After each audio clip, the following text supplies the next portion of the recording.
This is September the 10th. We're starting the planning board meeting of September the 10th, 2024 at the time of 7:05. All those in favor, Bravo. Steph? Aye. Kim? Aye. And Frank, I'm aye as well. So I'll read the meeting agenda. So the meeting agenda for this evening is open meeting at items not anticipated by the chair 48 hours in advance. Are there any? Minutes, review and approve meeting minutes from August 13th, 2024. Current planning board business and BTA 3A zoning overlay district update. Item 2, battery energy storage systems, BES, bylaw draft and discussion. Item 3, new accessory dwelling unit, ADU, legislation and current bylaws. Item 4, other potential items for town meeting.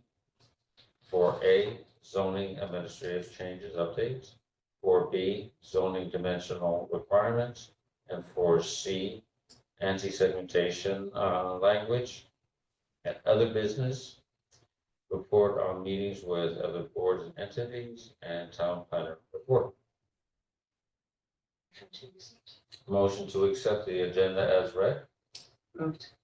Sorry. All those in favor? Oh, we should do a roll call. Dave, Rob? Aye. Steph? Aye. Aye. Frank? Aye.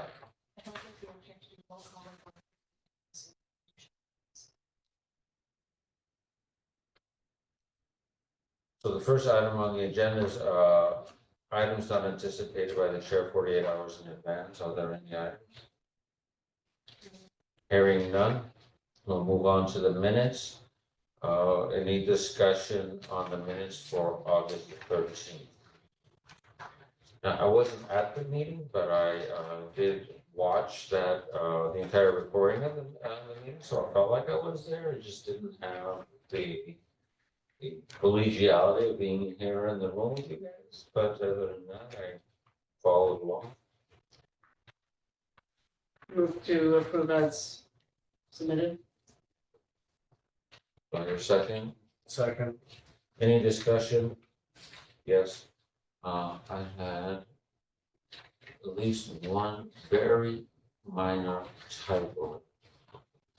That's not all there was.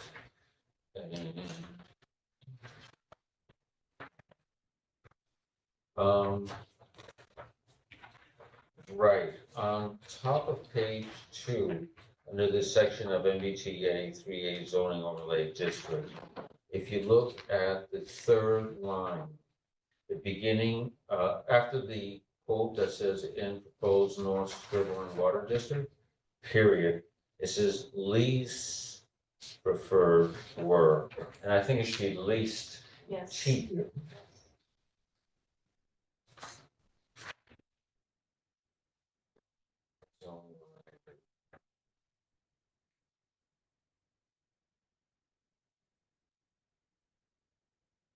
Motion to approve with the edit. So moved. Second. Second, so move second, so all those in favor? All right, all those opposed? Passes.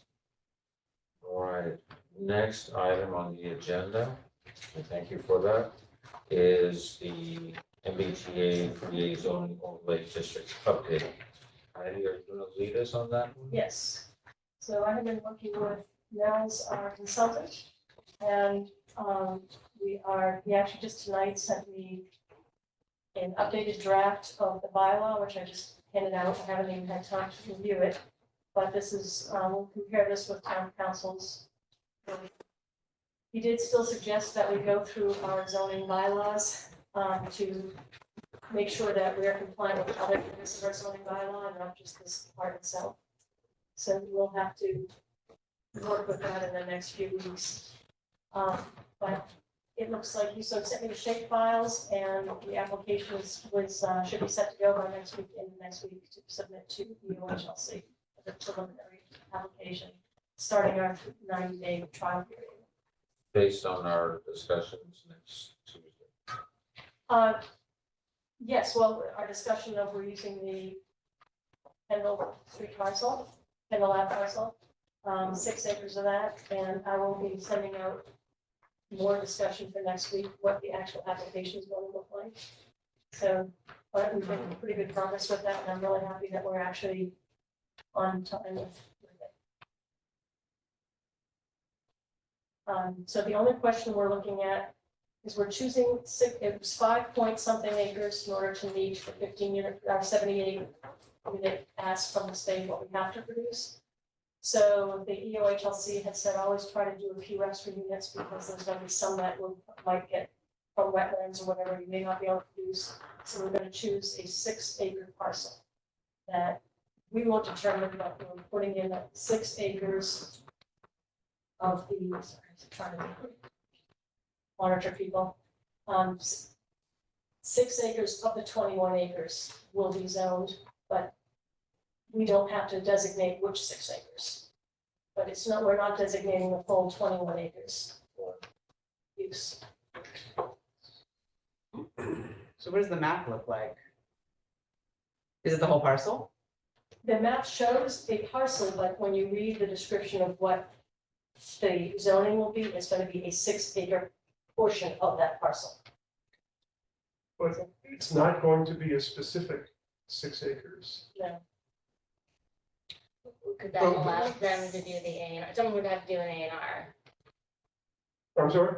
I believe that because otherwise someone would have to do an A and R or designate. You know, you can't, we have to pick a parcel, the state regulations don't allow us to set a section, like we ran into that problem with the last time. We can't pick a section of a parcel, but we can designate that it will be a 6 acre section that's in compliance.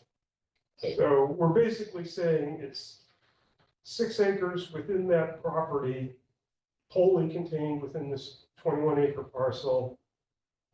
And exact position within the parcel is at the discretion of the owner, as any other. For developers, yeah.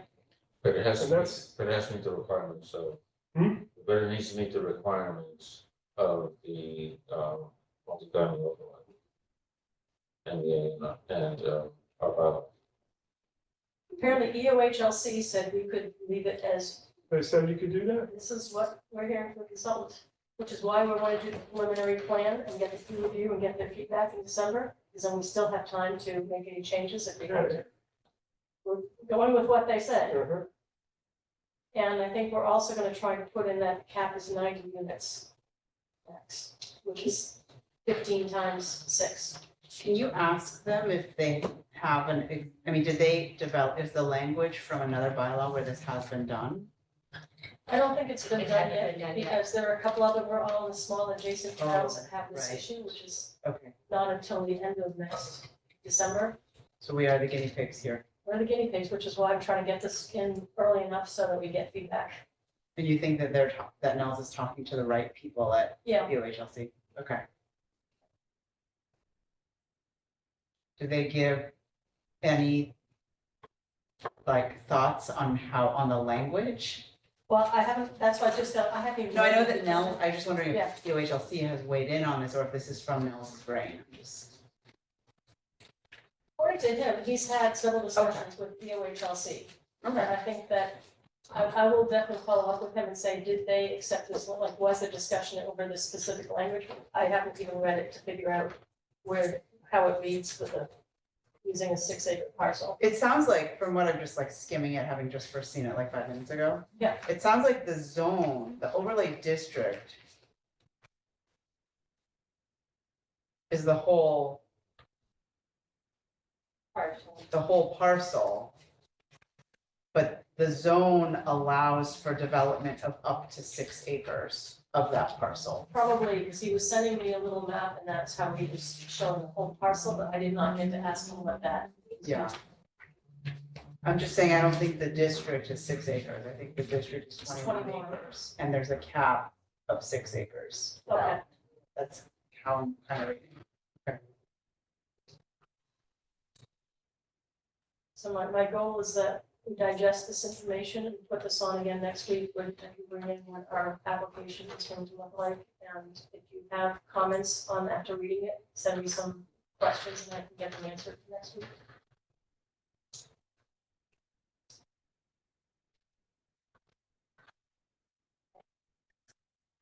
You're not happy with the thinking? No, I'm not. I think this is gonna, What is it that, I can see problems. I mean, somebody who wants, it's just so hard to.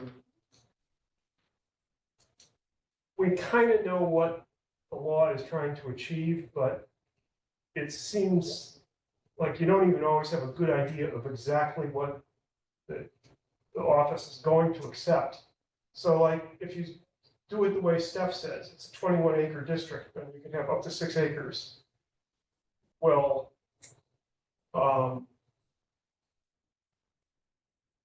maybe somebody will interpret it as, well, we can do 2 6-acre parcels within this 21 acres. I don't know, it's just, I'm, So then we have to make sure we specify 1 6-acre parcel. But could it be 2 3-acre parcels? Has to be contiguous. Does it have to be contiguous within this? If the zone is contiguous, do the parcels have to be contiguous? Good question. Yes. I don't know, Steph, I think you're coming up with something that isn't part of the law at all. The law only mentions The an zone, overlay, and the that's it. district, yeah. It doesn't say anything specific to, sub parcels within an overlay. I We're get- making something up here and we're gonna see whether it flies or not. Yeah, I guess my concern would be that even if EOHLC approves this, that there might be someone else who says that's not the letter of. But even 2 3-acre parcels would be okay if you could only put in the same number of, like half the units on each parcel. Yeah, no, I just mean someone might challenge if there was 1 6-acre parcel carved out and then someone else wanted to carve out another 6-acre parcel in the same zone. I mean, this goes back to where we were last meeting, that this is a new bylaw and everyone has a different interpretation and we've kind of been through one checks and balance, and that's why we decided it makes life somewhat simpler to focus on one parcel because there's enough ambiguity around the whole thing.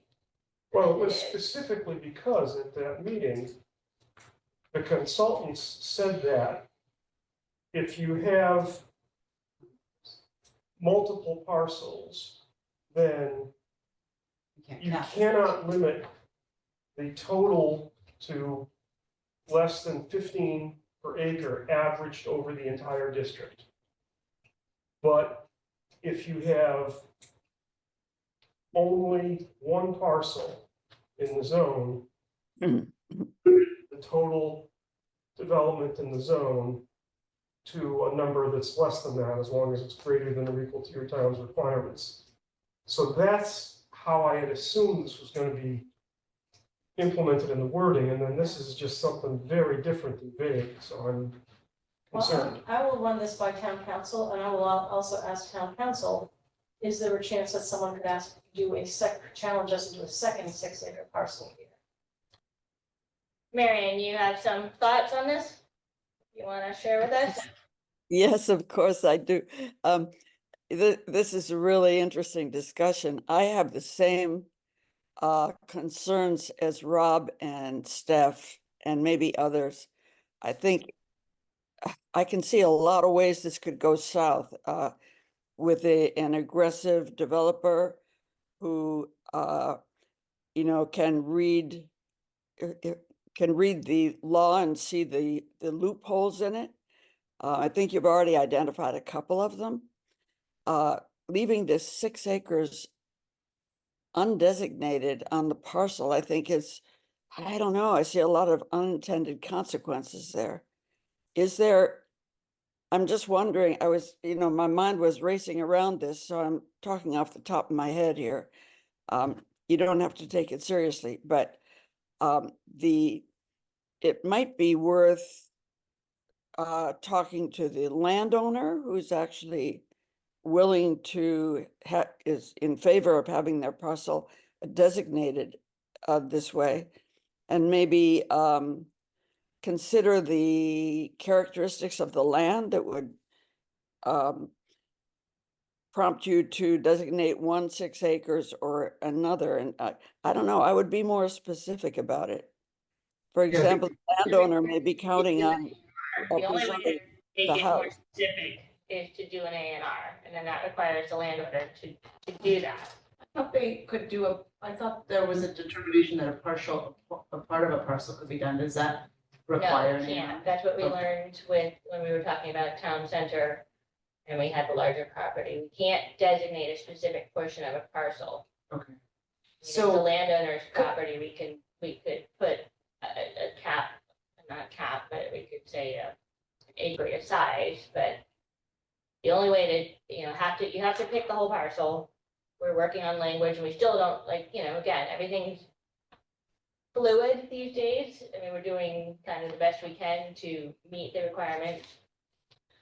The way I understood it, and I wasn't at the hearing, but I did listen to it, but I might not have caught all the nuances, but the way I understood the cap on a single parcel was a total, not a number of units. I mean, would that serve the same purpose to say up to 15, like the zone is the parcel, up to 15 units per acre, but no more than 80 units or whatever it is, right? Like, could we do it that way? And But if we don't have the 6 acre clarification, then you're talking up to 6, you have to allow up to 15 units per acre for the whole 21 acres. but a maximum of 80 parcels. But then the maximum, then we're getting into that weird cap issue. I thought the cap was allowed. No, the AG, well, it's allowed under EOHLC. Problem was the Attorney General didn't want to see a cap. And that's when they kicked us back initially saying, you're mentioning caps. The only place we mentioned caps were on the units. So So that's they'll why. allow a cap on the acreage, but not a cap on. Because that, we're not saying that. It's frustrating that they don't have the same regulation with EOHLC, and maybe now with a smaller adjacent Attorney General might get a little more broad, or but I don't know that for sure. Can the So- consultant call someone in the AG's office? I mean, it's like, I tried, I mean, yeah. and she sent me back saying, no cap in this, and she sent me this rule that happened, this lawsuit from Ashland, and this is what we don't want to see. It wasn't quite the same thing either. Yeah. It was- They did not give a clear answer, and they would not respond to mine with simply yes or no. I guess I have some concerns about submitting it for a 90-day review and then finding out 90 days from now that it doesn't work. So, I guess, so what's worst case scenario? Worst case scenario is we don't have any, we have to remove the 6 acres and then a whole 21 acres, but at the end of the day, it's up to the landowner and whatever, we're still limiting, we protected ourselves by picking one parcel. I mean, unless we want to, I don't even think we can't do an A&R for the No. homeowner. But if So they it's their wanted to, property. but if they chose to limit, if they chose, they could do an A&R. And I did actually speak with them and asked them and brought up the A&R to them, because they have an existing home there Yeah, we that some of discussed the that. family members are staying in it and would like to see it, but they don't know how much land they leave with the home or not with the home. They're not ready to make that determination of what portion And they is still the could, acreage for the 3A. I mean, I guess where we're at, and after, hearing, we were at a MAPC meeting, regional planners this morning, and every town is struggling. And the reality is we're all also up against the clock for getting language submitted and getting through town meeting. And we're, there aren't straight answers on a lot of this stuff. I think we're trying to make limits. At the end of the day, it's also the state is trying to reduce any barriers to housing production. There's already barriers with the infrastructure in our town. So at the end of the day, it's again, there's a reason why they don't allow it to be town property, zoned for 3A, it has to be private property zoned for 3A. So at the end of the day, it's private landowners' decision. And like we said in the beginning, it's allowing more uses of that property. We've done as much as we can to try and create something that's in compliance, but the restriction is restricting it to one parcel. And they could still, we pick the whole parcel and then they go do an A&R. I guess that is if they decide to do an A&R after the 3A zoning, does that mean that they have then multiple Well, what they have in here, under that, parcels that are 3A, or where would the 3A zoning follow if they did the A&R after the fact? Well, if they did the A and R after the fact, we would want to quickly amend the bylaw at a special town meeting, right? I mean, not necessarily. Well, Speculative. it all depends on how that first line is interpreted. Use is permitted as of right. Right, A, multifamily housing, up to 15 units per acre, up to 6 acres. Right. To me, you could do 2 6 I know acres. what we want, Right, and to me, that says you can't develop more than 6 acres within the zone, right, even if the zone is 100 acres right. at that density. But is that really, can we enforce that? Or do we have to, I mean, I don't know. No, and I agree with you, because by putting that in there, to me, it says you are limiting, you could only do 6 acres of multifamily. For a maximum of 80 units total, 90, or 90. Yeah, 15 15 per acre. Oh, yeah. so but is that enough? Or is someone gonna say, well, I wanna do 2 multifamilies? And yet, are we saying there's just 1 6-acre capacity? And looking at that, could another 6 acres be challenged to say, well, I wanna do another 6 acres in that? There are a bunch of, about 1/3 of that property is wetlands. So just anyone gonna develop that, we're probably looking at starting with 12, 14 acres of buildable land. I'm very happy to ask town council, I'm gonna send this to them and get their opinion, and I'll ask specifically, is this interpreted enough to say it's only gonna be 1 6-acre parcel? I mean, the more we go poking As I mean, we have to at some point submit this for review, and if they turn it down, then the reality is so we're kind of looking at, we've already limited one parcel, we know there's a family home that most likely the family would, I mean, anything can happen, we see this, we've seen this, I mean, you can't protect everything, and we can't foresee everything, but we have to move forward with, and if we put too many restrictions, those are red flags, and then the whole thing just gets tossed. yeah, I just don't want to put any eggs in the basket of what the current property owner would or wouldn't do. Like, I just don't think that's an argument that holds water. But I hear what you're saying. Yeah. But at the risk of, I think even if it was the whole parcel, because of the existing situation with wetlands and other, Yeah, so if it was 14 acres and 15 units per acre, that's 210 units, which is really different than 90. Oh, yes. So that's a very different scenario.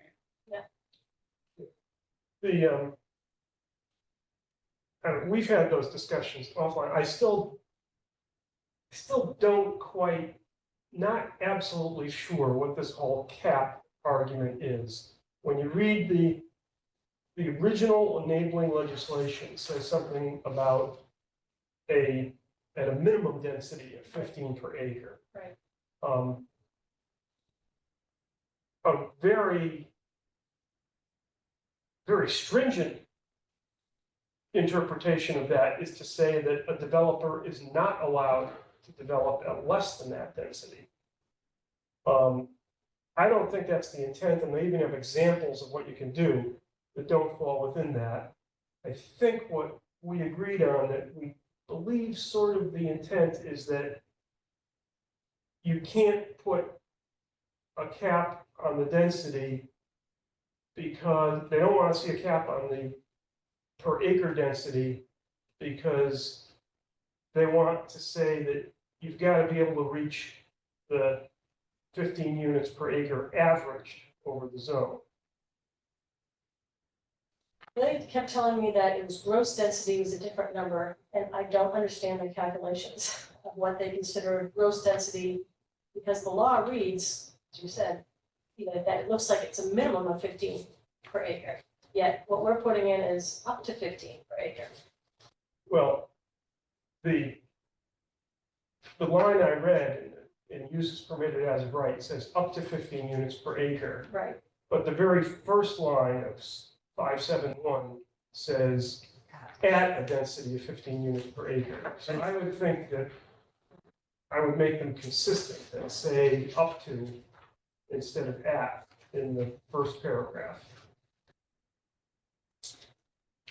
If everybody doing the up to, that's definitely, that's your flag of a cap. But That's somebody, in 1A, it's on page 3. Right.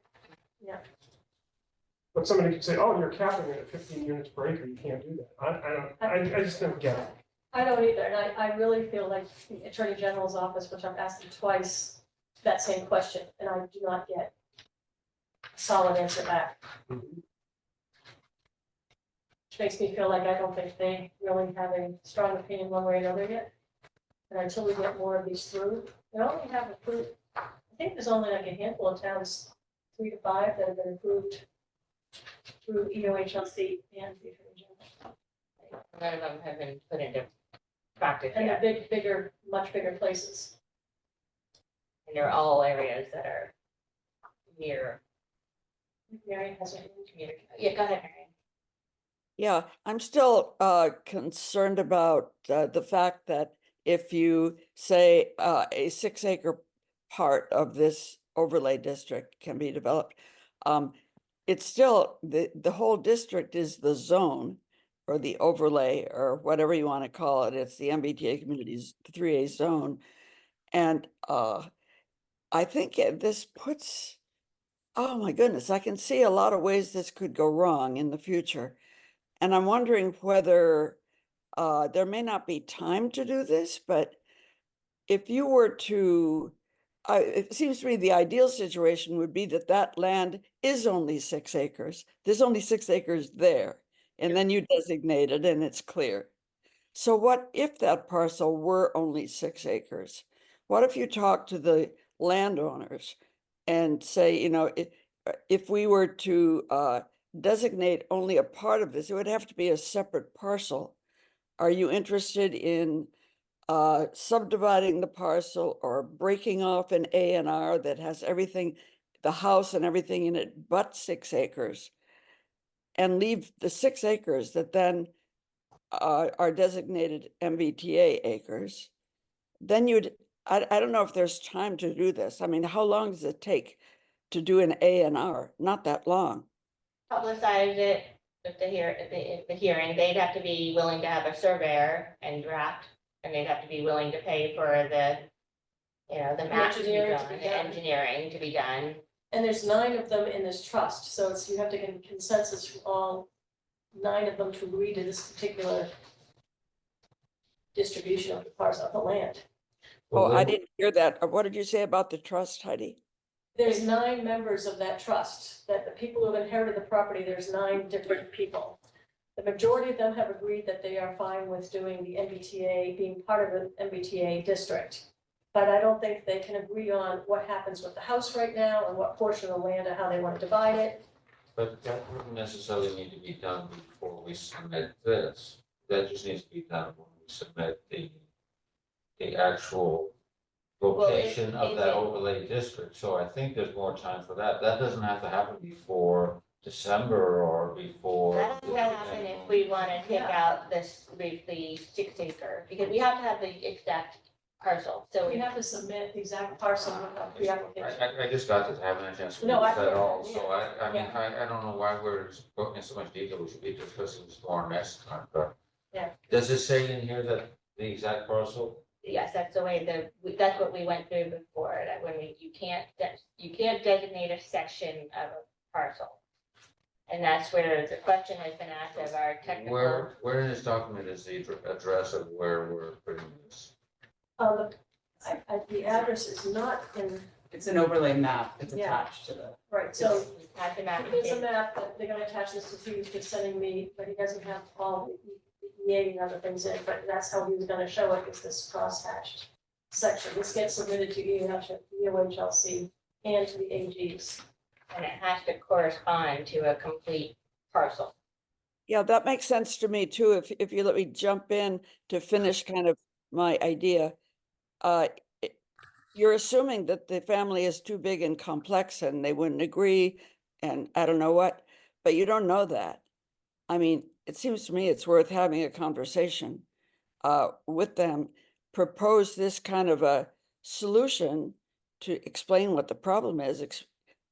My And understanding, a proposal was made, Marion, and it was, you know, and it was felt that it was complex. We can certainly have a second, third conversation. We are running against the clock. And so I guess that as a board, we also need to decide, you know, I don't think we're in a place where we would throw the baby out with the bathwater just because we can't, if they say we can't try to narrow it down to 6 acres,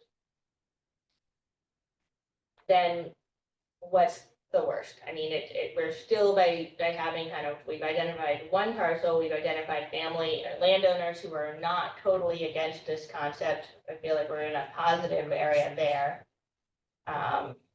and this is just a first draft, I take it. I mean, a first stab at it, and you can change it later. Well, you do this pre-application, and then you're not doing the full application to EOHLC till after the town meeting's voted and everything gets set.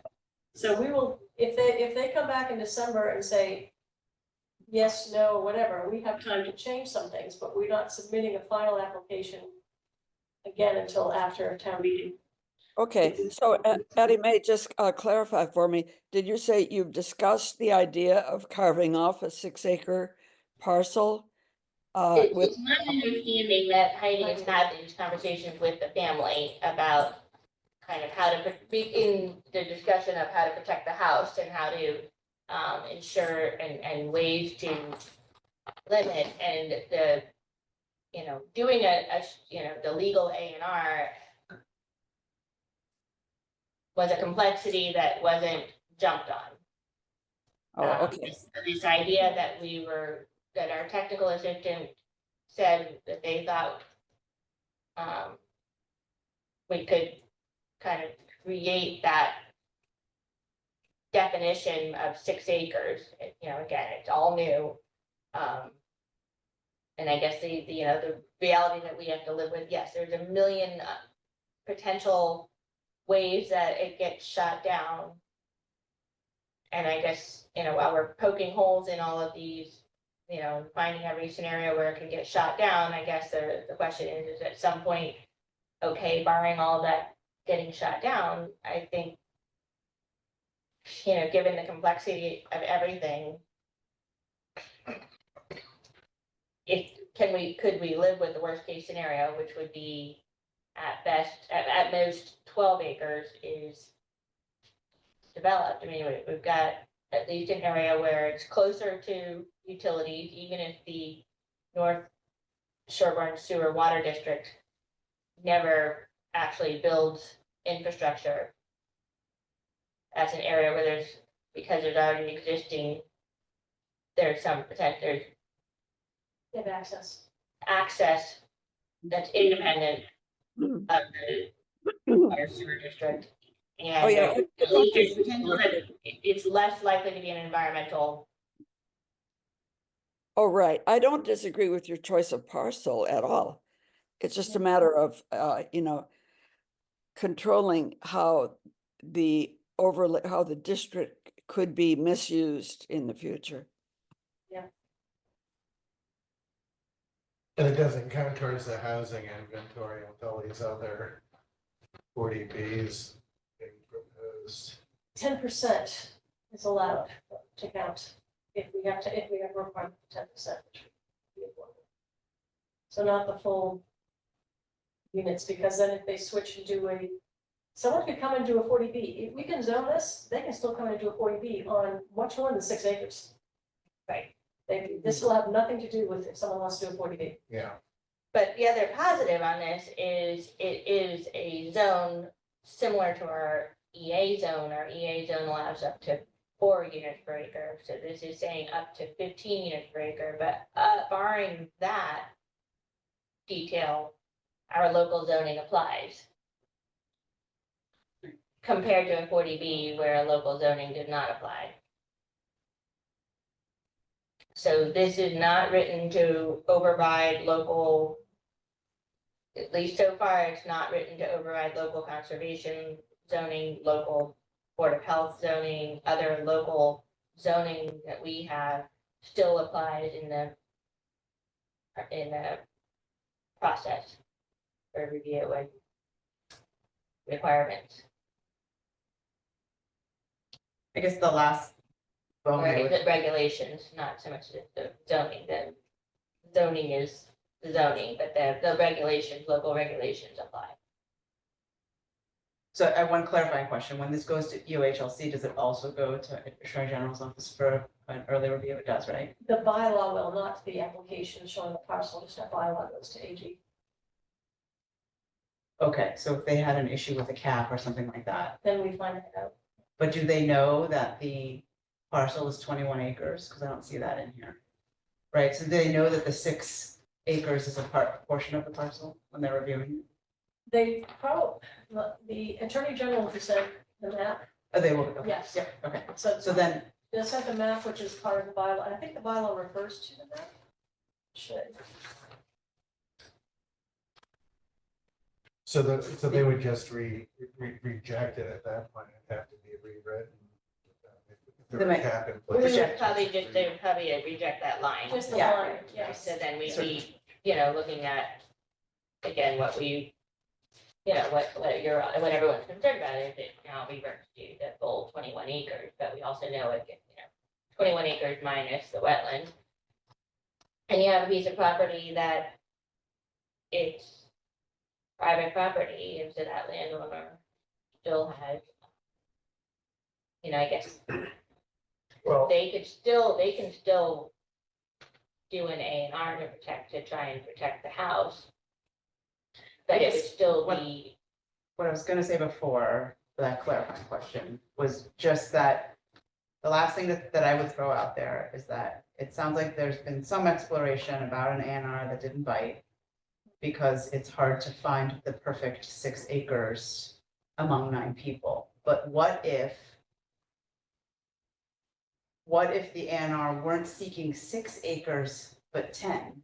10's better than 21, right? So if everyone on the trust agrees, the house is out, the wetlands aren't developable, is there a line we can draw to bound this more? So it's not 6 necessarily, but it's like a larger area, That's smaller than 21. but smaller than 21. We could, I just don't think that the family's on our timing. Yeah, understood. on our timing, and And- also and I don't- financially, that's a They have to put burden. money out Yeah. to do this, so. Yeah. I kind of think that would be unfair to ask them to. Yeah. Do something, I mean, Okay. in 5.7.2, it does say is shown on the zoning map, so that's how the Attorney General will get notified that what the map is enclosed. Yeah. They don't have the address, it just shows the location.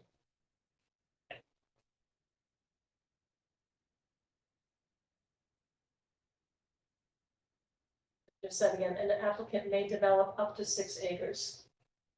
So hopefully that doesn't mean 2 applicants, but I will ask about that. I think you need to put a unit cap in the language. It says up to If the Attorney 15. General's will allow it, that was her feedback before, they didn't So if want they that, reject it, it gets revised at that Right. point, right? right? Yeah, there's mentions in here density as well as 15 units per acre. I'm happy Up to take- 6 acres, up to 90 units. Yeah, I can ask.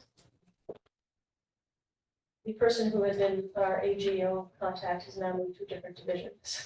Eric has a comment or question. I There, don't see that. It's probably in the chat. Eric says, No. can you prescribe dimensional restrictions on the 6 acres of the bylaw? I don't.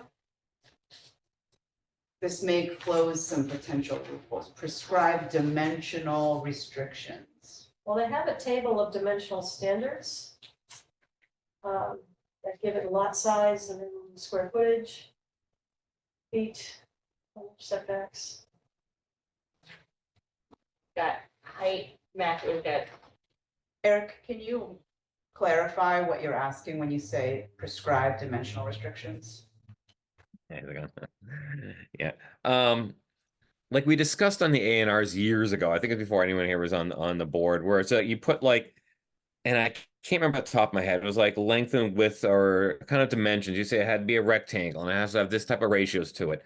So you can't get these crazy A&Rs, which is like, or lots, which is like wrap around. So a developer can put whatever they want and just wrap it around or make crazy like, widths and frontages and stuff like that. Do you know what I mean? That closes a loophole on doing something like absolute silly with the 6 acres. Does that make sense? Yeah, like making the 6 acres look like a hand, right? So you've got 5 Exactly. isolated strings of I development. think Chris Caney was trying to address that in one of the zoning changes coming up. And I think it's gonna be that you have to have a continuous setback amount. It can't like accordion or go in and out. There's some way he was trying to word that. so There's you would the not lot get- width. The lot Yeah, width the has lot to width, extend something back. is or maintained. something. but that would only. But let's face it, you're building this type of density, 15 units per acre, you're building attached units, you're not building detached. So you're not gonna scatter them all over the property. Almost So your 6 acre area is going to be a clump somewhere. I mean, we've got the dimensional standards, but those apply to the whole lot. The minimum, the whole 21 acres at the moment, the minimum square footage, the minimum frontage and front setback, side setback, rear setback, those wouldn't, there's no way to. I mean, I see what you're saying, Eric, but I don't think. And maybe that's enough, to be honest with you. It's just I just seen enough things I never conceived of. I always think about, Bob's A&Rs when he first proposed on Farm Road, things you'd never even think of, just crazy stuff. I can't even think of it right now. And maybe it's not necessary. Maybe 6 acres is restrictive enough that you can kind of keep it on control if they do something crazy. It honestly might be restrictive enough. This is the first thing I thought of is like early in this conversation, it was talks about, the unforeseen, the loopholes. And sometimes, dimensional restrictions can give something reasonable. But if there's enough in there, and 6 acres is small enough, maybe just don't worry about it. You let them do what they want. They can shape it like an amoeba. And I think Steph as a hand is a better comparison. Maybe you don't care. You know what I mean? Maybe that's enough. But it's just a thought on just some restrictions on loopholes. That's all. As far as the some of the early questions you have, I mean, are you guys in consistent discussions with town council? Because I think we would certainly authorize any expenditures to town council to help get this right and to get this, what we want to do. I'd encourage that. They have a lot of experience with development and zoning, and I'd encourage open conversations with them just to get this finalized. It seemed like a lot of the questions you had were kind of those legal type questions, what we can and can't do and what they can and can't do. So that's just my last thought on that. Your council has reviewed. They reviewed the they reviewed this bylaw draft and gave us some feedback on it. But now we just got the draft from the consultant, so I'm gonna forward that tomorrow. I'll forward it to Heather. And I encourage a ask- dialogue with what your concerns are. How they can advise how to address those concerns. You know what I mean? Versus just, you give them something to review. Is this legal? They'll say, yes, this is legal. You get as good a legal advice as the questions that you ask. And I just encourage, and I would definitely endorse any expenditures for an open dialogue between, the planner, the chair, or the board itself and council, just to really address your concerns. That's all I'm saying. Heidi, maybe you can forward the responses you've gotten to the questions you've asked about caps.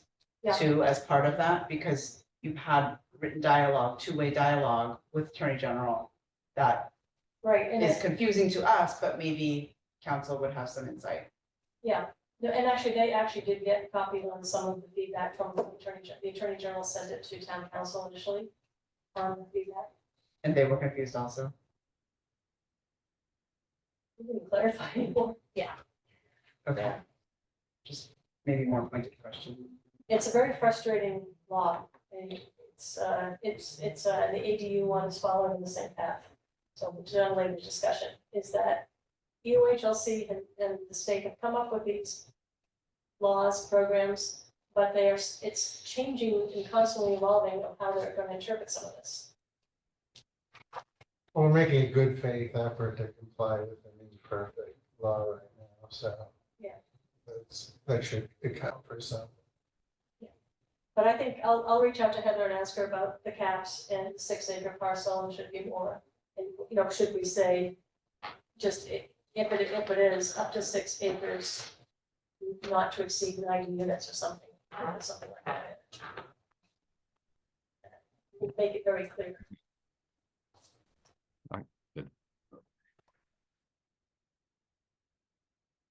So we're meeting next week, next Tuesday. Are we good with tabling further discussion on 3A until next Tuesday, and we'll have hopefully a few more answers?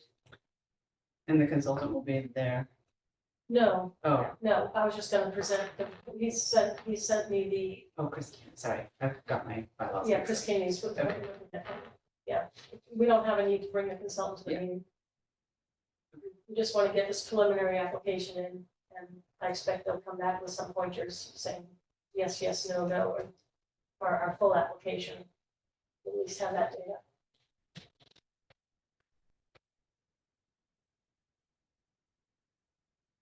So, Frank, would you like to share?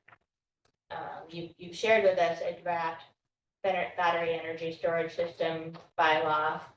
I understand that, you know, a lot of this language has been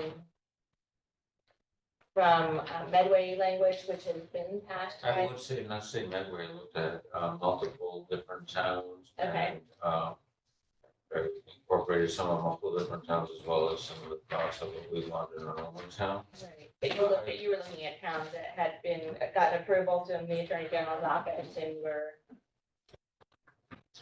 Right now, certainly Medway and Cranberry Point are the ones that are either being built or have been built and in operation. Cranberry Point is in operation. Cranberry Point is also took with a lot of theirs as well, and kind of compares that with Medway and what we wanted.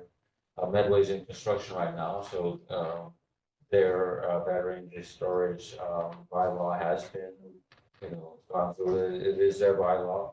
I will say, one of the things that that I want to bring up that we do need to talk about is, and I don't know how to make this change, but let me put it out there. And that is, battery energy storage is not something that needs to be attached to solar or renewable. Battery energy storage is just that. You can have any energy source. You can have the power grid, you can have solar, you can have wind, or you can have all of the above, but it's not limited to renewables only. So one could have a battery energy storage system connected to the grid, buying energy from the grid at a time when it's off-peak, buying it at off-peak cost, and then reselling it at high peak, which is one of their revenue generating methods. So this bylaw should not be inside of the solar bylaw, which is where it is right now. So that's why it's a 5.10.6. It should be a number itself, and in What is our, I don't have it handy, what our solar bylaw is at 5.10.5 or something, or what is our solar bylaw? If you don't have it, I just have. No. Yeah, It's okay, but the idea is you pick the or number. just 5, or it's just 5, I think. Okay. And this. 510, and this was one of the ones under 510, I think it's 510. So what was interesting today at the meeting, when we talked to Medway people, since they've done one and they're on a second one that actually is also gonna sit in Bellingham. They said what they put in, which I don't think is in here, they have a system designed for stormwater runoff and collection of water with a shut-off valve. And they said, so if there's a fire and they come in and have to hose things down, they shut this valve off so that the contaminated water does not run into around other systems. So it's just something I actually thought probably should So consider. fires, from what I understand, for fires to be treated properly and handled properly, for the research that I've done, I think it's a really big issue. And there has been a couple fires at the battery energy storage facilities. What the issue was that the fire was treated incorrectly in one case. In another case, they didn't wait a prescribed amount of time. The heat was still too high, and then they opened the containers and got oxygen in when in the system that was with no oxygen and therefore was dead. And when they opened the door, when the oxygen got in, then the fire started. So the idea is that the units are individual units. I can show you I think I can show you a picture kind of quickly of it. Just have time. I can try to share my screen and show you a picture of what the systems look like. How does NFPA 855 address a lot of these concerns? That's what I want to show you. Give me 1 second. So, let's see.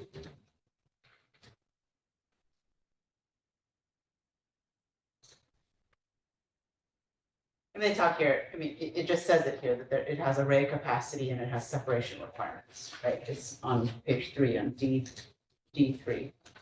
So it limits how much batteries you can have clumped together and how far separated the clumps must be, so that you don't end up with a system that's contagious, spreading fire to itself, right?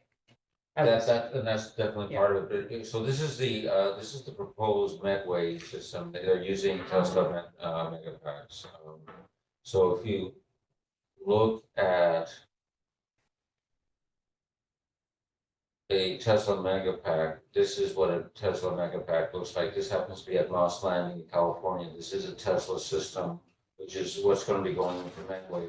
And you see that the units are all individual units. So if one of these containers within a rack, let's call it a locker within a building, catches on fire, you keep that contained, and then you certainly have multiple different buildings, so that should it get so hot that you get breakthrough, that it doesn't go to the next building, because there's a further break between them and then between the next, so that So fires are contained.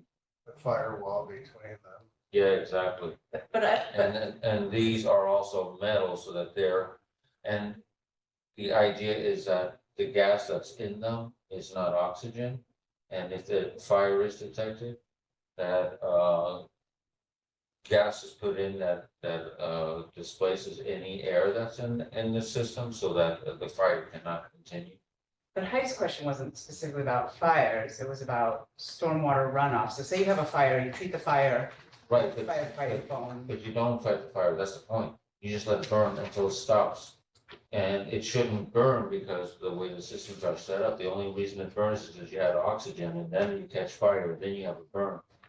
So it's only, it's a case of, if somebody does, if there's a malfunction in one of the cells, call it one of these, and they go in too quickly, open it up, and an accident happens. As a result, they don't wait for the temperatures to go down to the appropriate levels, and they open the doors, and oxygen comes in, and that's when the fire happens.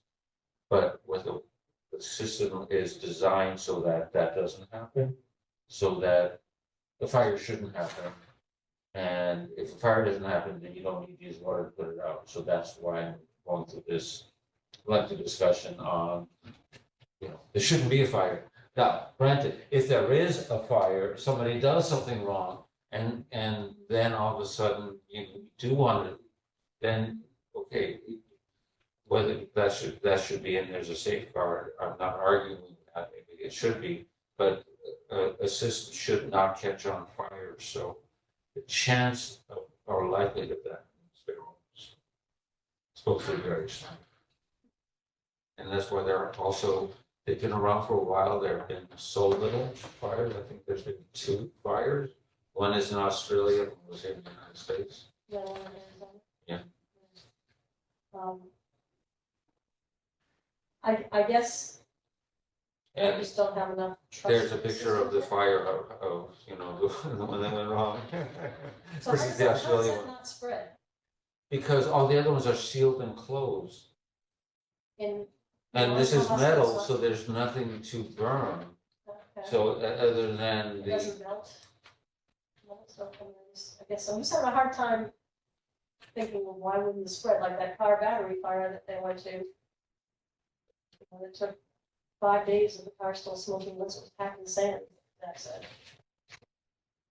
It had to decontaminate all of their gear.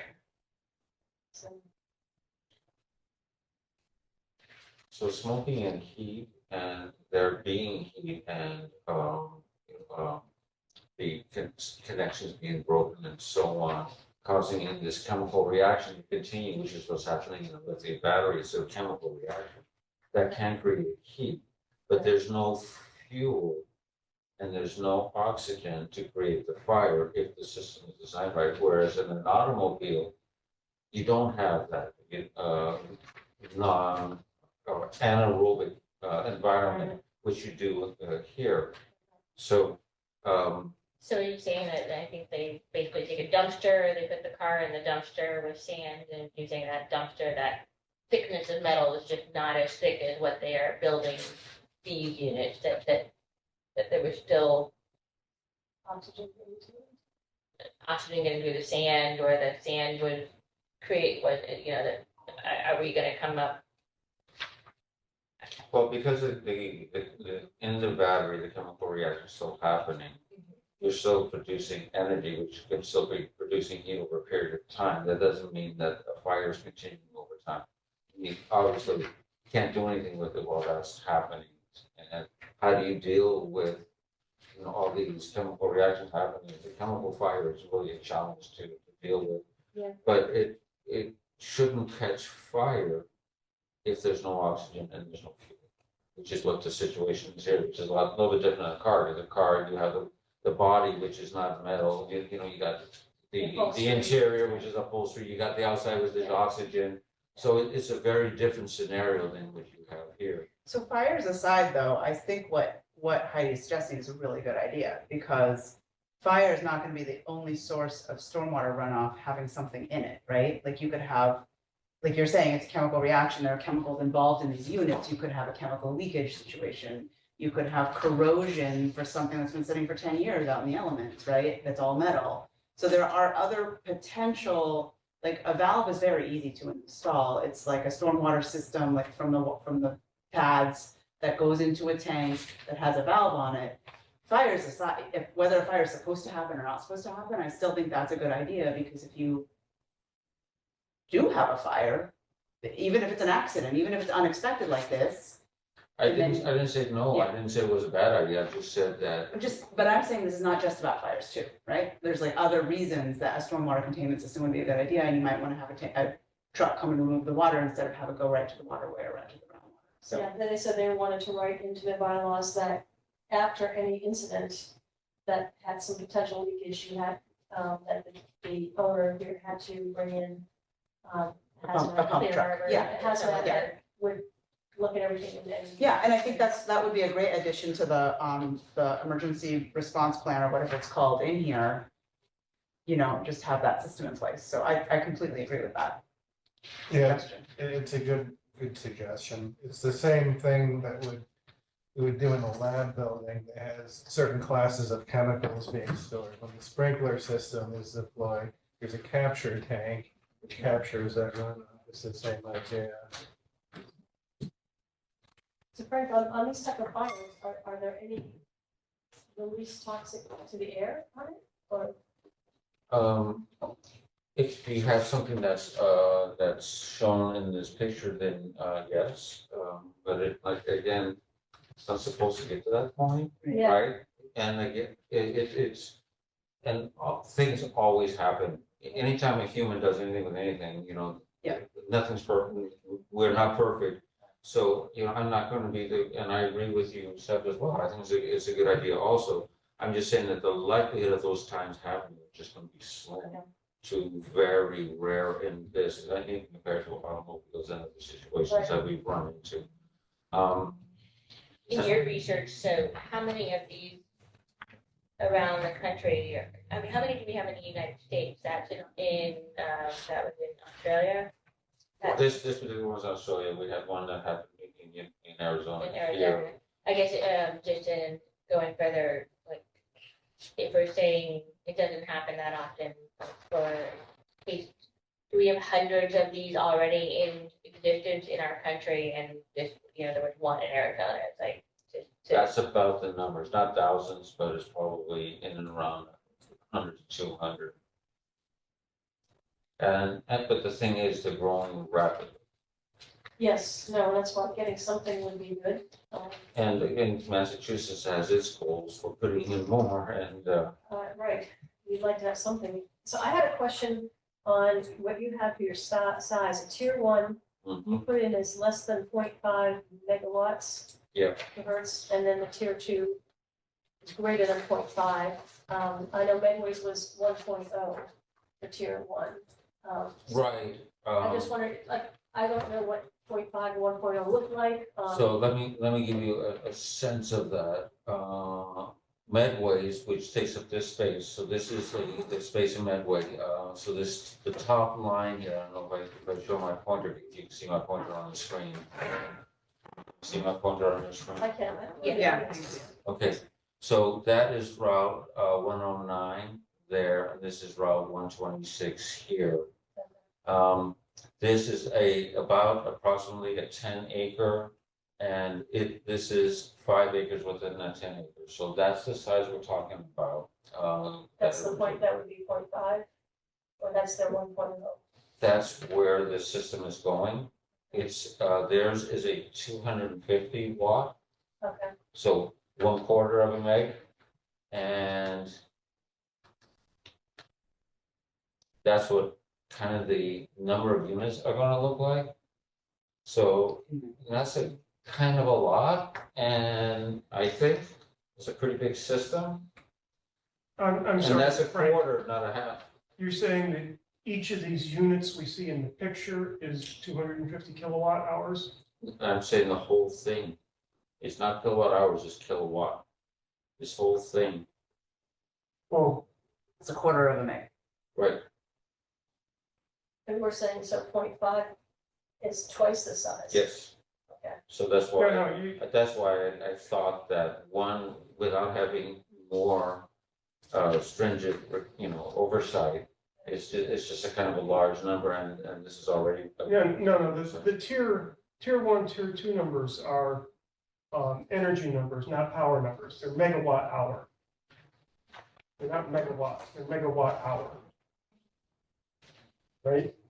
In that case, the Medway system is a 500 megawatt system. 500 Megawatt hour, hours. megawatt hours, this is a 500 megawatt, 250, 500 megawatt hours. It's designed to run for 2 hours. That's the storage length, the. So Medway's is 500 megawatt hours, and you have tier one is 0.5 megawatt hours? I'm sorry, I was trying to, Yeah, that's why, because I just want to make sure that we're not, that when we put it down to 0.5, that doesn't mean that everyone's home systems that they're doing any type of storage, all of a sudden now have to come. Is tier one, tier two, tier three, is that an industry energy standard definition, or is that a definition that Medway created? That's a definition that the bylaws have used for. Well, I didn't see anything else about tier three in there, so the term is used and then I didn't see it defined anywhere. Yeah. It seemed like a typo that tier 3 was in one paragraph. That's, Right, I had it in, and then I took it out. okay. This primary point had the three tiers in there. And I think there's a couple of words missing from the tier 2 description, because tier 1 basically says it has a capacity less than 0.5 megawatt hour, and if it's in a room or enclosed area, it consists of only a single technology. And obviously, it seems like you're trying to say tier 2 is anything that isn't tier 1, but this says tier 1 has an aggregate energy capacity equal to or greater than 0.5 megawatt hour. And I think in there you mean or is comprised of more than one storage battery technology. So I think you want at least the word or stuck in there. Instead of R. Well, if tier 1 is one type of battery storage, Tier 2 is more than one. Marion, you have something to add to this conversation, please? Yeah, I was wondering if the Medway bylaw has any language concerning placement, what kinds of land it can or can't be placed upon. For example, can you cut forests to put one of these up? For example, what, Marion? For example, the same as we've dealt with this with the solar bylaw. Do you have to use, is it only allowed on land that is already disturbed or land that is already cleared, or Mitigation requirement if it's been cleared for less than a year, but it seemed, I had a lot of questions about the wording of that. They have, they had several mitigations. Mitigation for loss of carbon sequestration or forest habitat, mitigation for disrupting trails, mitigation for disrupting historic resources. So they sort of like tried to not limit what could be done, but require mitigations, at least the way this is written. okay. But the mitigation language was not, what seemed really weak to me. That was one of my comments on it. Yeah, it usually is. So I'm suspicious of that. I mean, but we can design our own siting limitations in Sherborn, can we? Are we allowed to do that? As long as it's reasonable, Reasonable, yeah.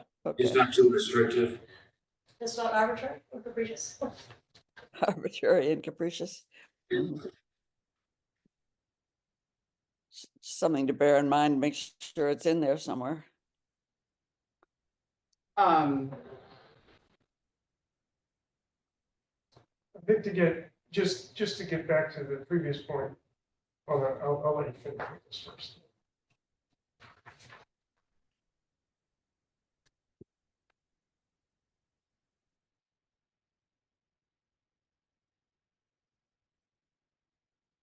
Yeah, I was just gonna say, just to get an idea of the scale here, obviously Medway's a pretty big unit.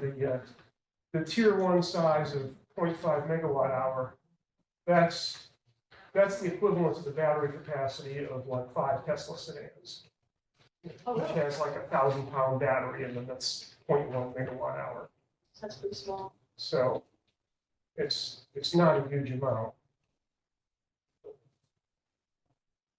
Just want to make sure we're not regulating anyone's Tesla charge stations in their homes. Or individual home battery storage that they have for. Well, the Tesla power walls, I believe they're originally selling like 7.5 and 15 kilowatt hour units. And now they just sell 7.5, so that's below the applicability standard there.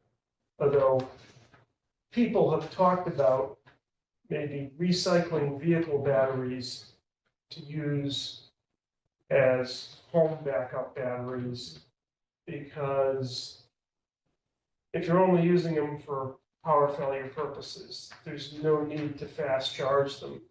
And so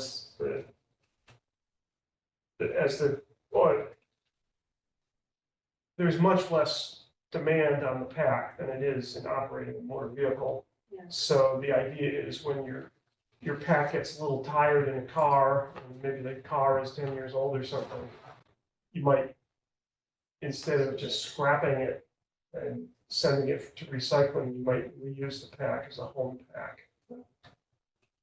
So then there is some possibility they would be a little bit larger than those applicability numbers. Again, are those numbers just, where did those come from? The Cranberry Point, From what? Cranberry Point.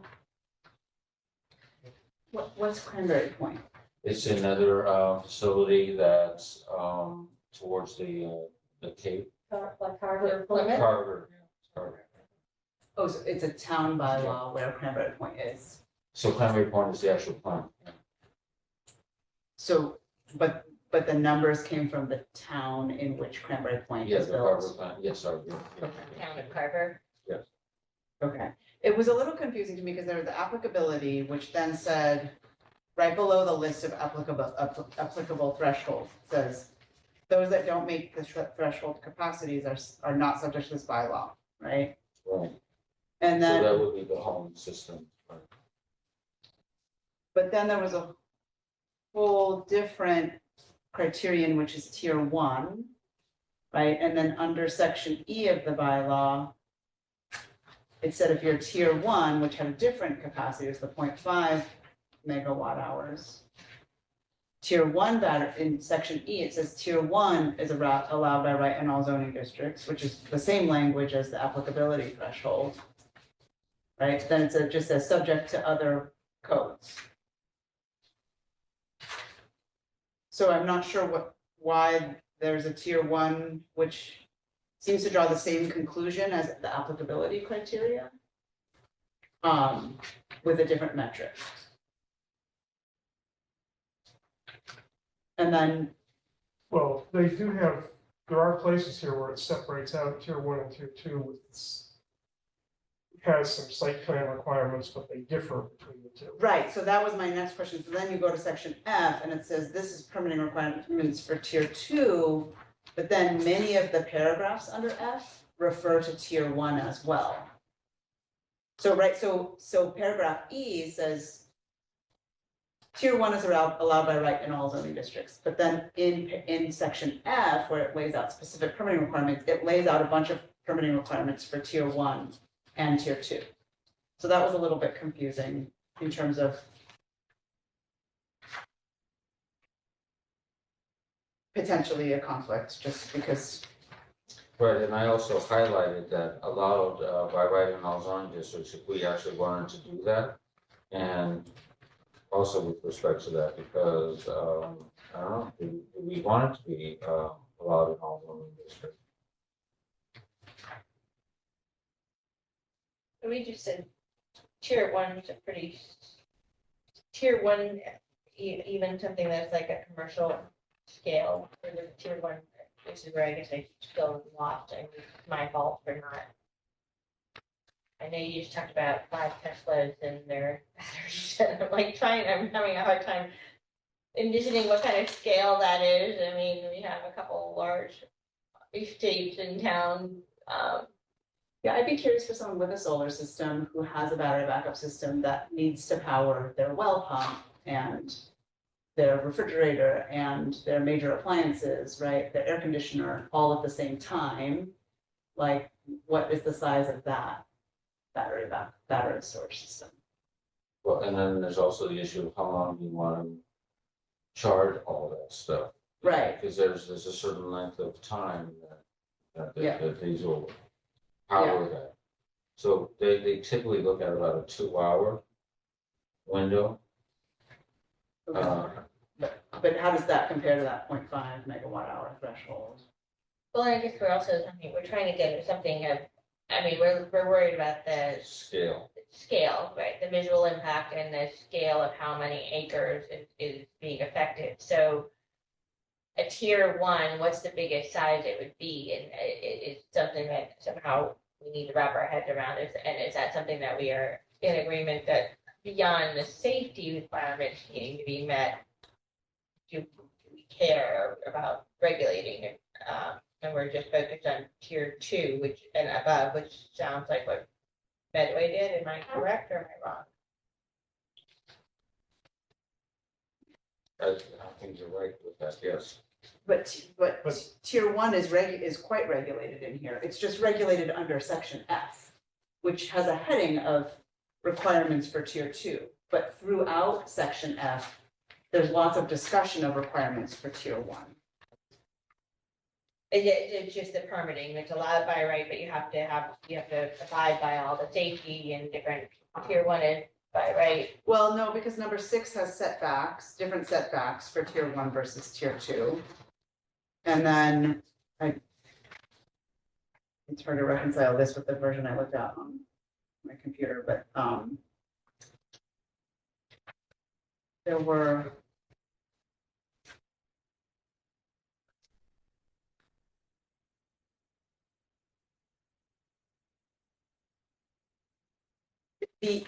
the last, in section F, the first paragraph, right?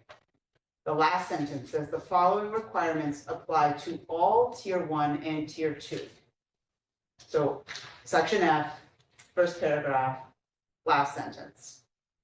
The following requirements apply to all tier 1 and tier 2, but the heading says tier 2. So when you look at the headings, it looks like tier 1 is not regulated, but when you read the bylaw, tier 1 is quite regulated.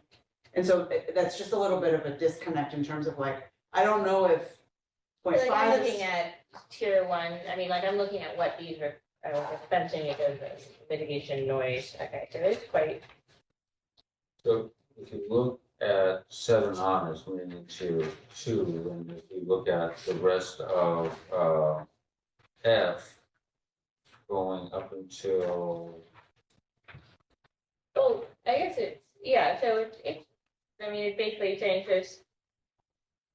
Tier 1 can't be denied, it's as long as they meet all the safety requirements, the setback requirements, and the sound and lighting requirements, then it has to be approved, whereas a tier 2 is a permit that could be denied. Tier 1 by right, it can't be denied if they meet all the, we're very clear up front saying you have to abide by XYZ, listing out all the requirements. And tier 2, So I think in section E, where you're talking about tier 1, maybe add a little bit to the section, such provisions of this bylaw as are applicable and listed. in that, or I just put all the ones under E E, yeah, and do what's unique to 2. Yeah. In 2. that's probably. That makes it a lot more Yeah. clear. that would make it a lot more clear. And then that makes more clear the by right and what is by right. Right. And these are the things you need to meet in that by right. Yeah. And then in F, these are all the additional things that you Yes. need Tier for. 2. That would Yeah, help a I lot. think that would be. And it could say, all of it was in tier 1 plus these Right, additional. yeah. So let me do that.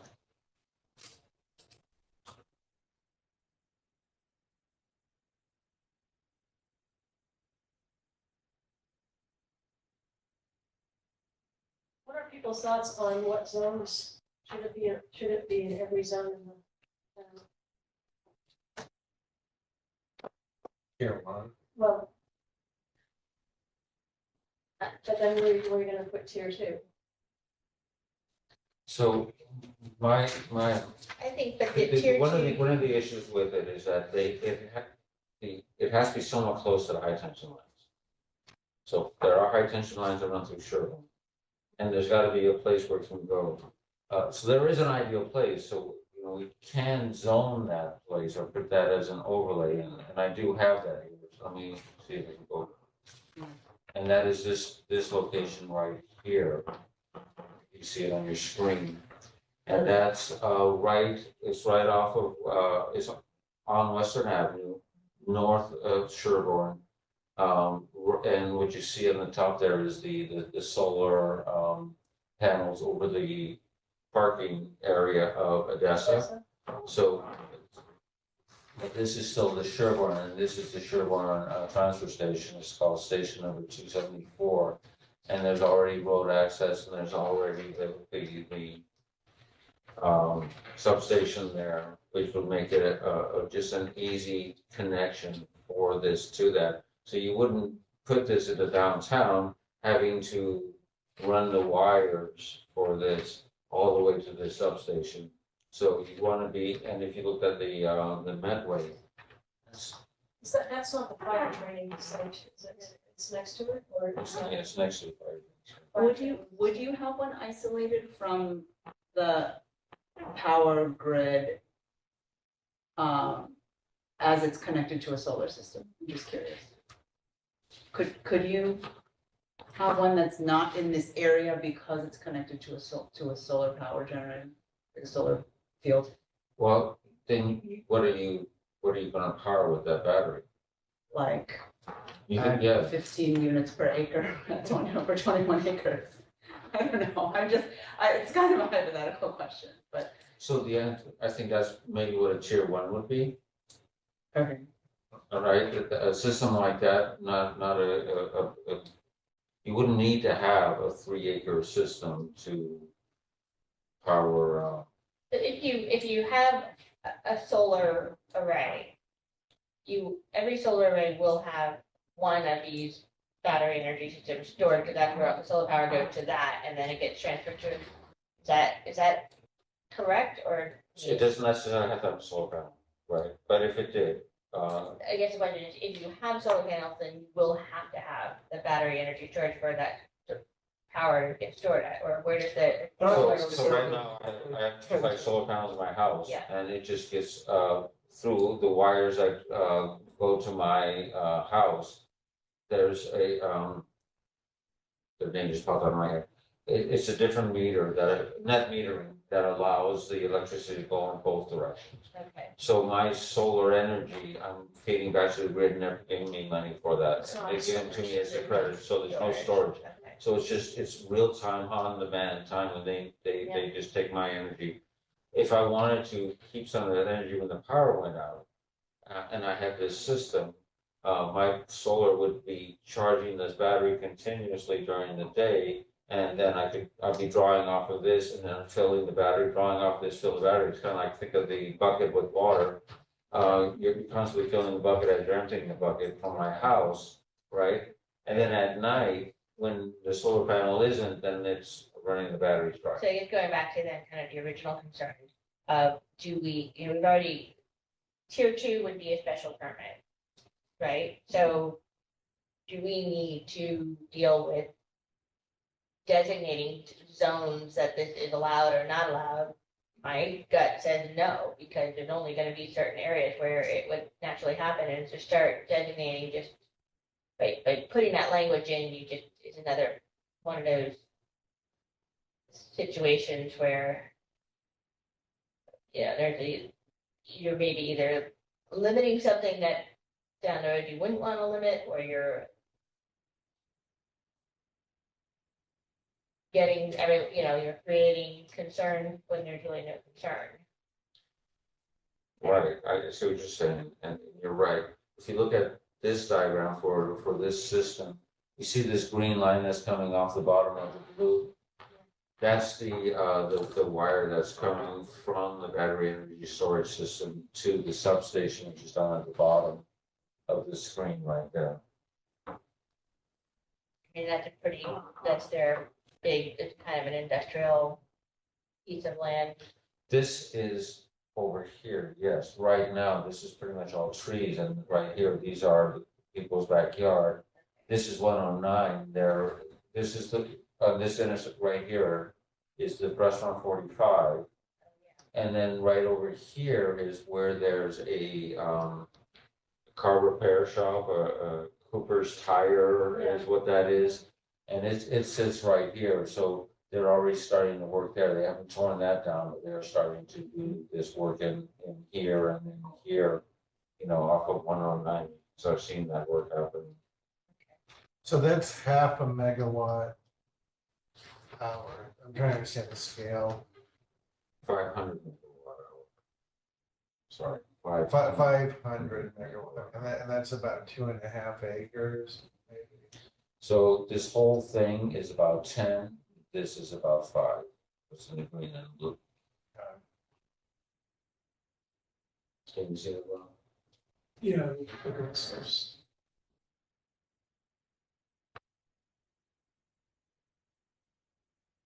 All right, so I think, getting further definition on language that kind of makes it, at least for me, I think what we need to deal with is under making sure that tier one is defined, tier two is defined, that we have a little bit more language that adds to what the definitions are. And then, as you said, Frank, the, under E, the permitting requirement, making it, setting out, okay, this is what's allowed by right, and including all the checkbox items that we would need to see happen in order to go by, for a tier one by right. And then having the tier two language separate, say everything above for tier one must be met, plus these additional requirements for tier two. And so if you're willing to continue working, you made a great start. Yeah. I would also like to better understand the 0.5 megawatt hour scale, because I think there's like a number of things that we're thinking about, right? When we think about tier one versus tier two. On the tier two side, we want to make sure that everything that falls into tier two are those things that are going to be like really visually disruptive, right? Because that's where you require like you might require the vegetative buffer and things like that, right? So you just want to make sure that like for scale, that's the right size. And I think it'll help to see these requirements separated too, because we can see what's in the tier one bucket and what's in the tier two bucket. That's what I'm trying to understand and reconcile But as well. but in tandem with that, I think we need to understand like, what is the acreage footprint of a 0.5 megawatt hour system? And then what is the power scale as it applies to a household, right? So like, on the one hand, we don't wanna under-regulate industrial systems, but we also don't wanna over-regulate residential systems, right? Yeah, So this- how do we this is- find that line? Yeah, so this should not include residential. Residential meaning a person's house, not necessarily a subdivision. Right, so we could make a definition the way we do, the way Holliston does with solar systems, where they have like an accessory unit, which is accessory to one residential structure. I know this because my backyard's in Holliston, so when we did our solar panels, we had to deal with all the Holliston regulations. And they have a separate, accessory, solar system, which means it's for one house versus other solar systems. So we could do it that way, or we could make sure that the 0.5 megawatt hour sort of covers us, right? Whatever we decide for the aesthetic scale, as long as that size requirement, that footprint requirement still functions in both ways, that would work too. So that's one thing. That there's a couple of other things in here before we move on. Section F16 on page 16, number 16. 15, number 15, the decommissioning plan. So tier 2 has to submit this decommissioning plan, meaning like, how are we going to like get rid of the system when it's reached its useful life, right? And then section 16 establishes a decommissioning fund, which is really nebulous to me. It just says the owner shall continuously maintain a fund or other surety So, acceptable. so to one of the things that, in looking at how men would handle their system, they have that in a separate agreement. So they just indicated that there's a fund and that there is a decommissioning plan. And then they had a separate complete agreement with how they were dealing with all the different components in here that was negotiated, that would fit within this as a book, so that's how that got taken care of, how that fund, what the size of the fund was. Because in a bylaw like this, depending on what Yeah. size the system is, how many units there are, how long the person wants for it to be there, so.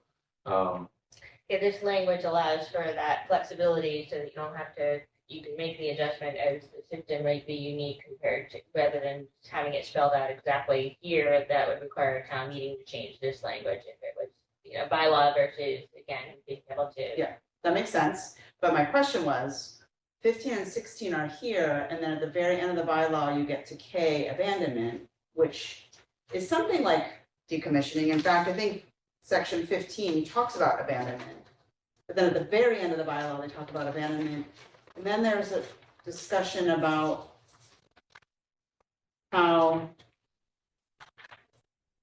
the town may enter the property and utilize the available bond and or security to remove the BESS, which is different than the fund that was discussed in 16. Which is a decommission, right? Right, so I just feel like abandonment and decommissioning should kind of go hand in hand. And they're very separated here, and even the funding language between them is Mhm. not consistent. So that was a comment I had. My concern is if I'd rather see the town paying the bond, we get a surety, as opposed to them saying. The owner. We have a decommission. fund." Exactly. All of a sudden, they're out of business. You're not gonna get the decommission. fund. So I was also thinking that like the way it's worded allows, I mean, it does say subject to acceptable to the town, right? That's the flexible wording, Yeah, that like, But the fact that you allow that as an option. it's like, but then what if they like take the money and then run? Yeah, and that's then you why I don't- kind of think we shouldn't have that. I Yeah. think it should be a surety with the town, the bond Yeah. with the town, period. So Not If that the town has that fund, does it make the town part owner of that? Would there be a liability then to the town? No, it's, you hold it in escrow, I mean, because we've done that with a couple of places where I'd have to set up a separate bank account that is, Okay. they are listed as the owner of the money, but they earn the interest on it, but we hold it. Okay. And therefore, if they reneged, we have the money actually in it. Okay. So I just thought that like, when I was reading through these things, that might be, A, a restructure would be good so that they're not near each other because they're very similar, but B, making sure that the language stands up to council. Because it seems like this is a really important part of it, and making sure that we have something that's defensible, because at the end of the day, if they leave town, we just want to not have this part of the bylaw fail then, right? Then the other piece that I was struggling with all the mitigations, so on page 5, it's like 11, 12, and 13.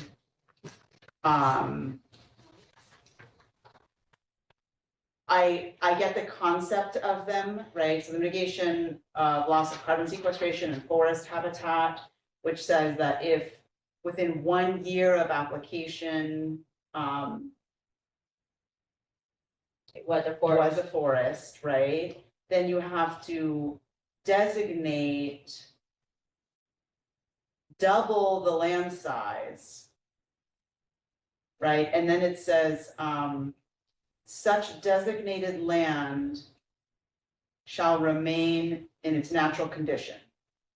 But it doesn't seem like there's really like a mechanism, like, and maybe this is just an issue with all mitigations, but like, it's not, there's no deed restriction requirement or anything like that that would actually make it forest land into perpetuity, right?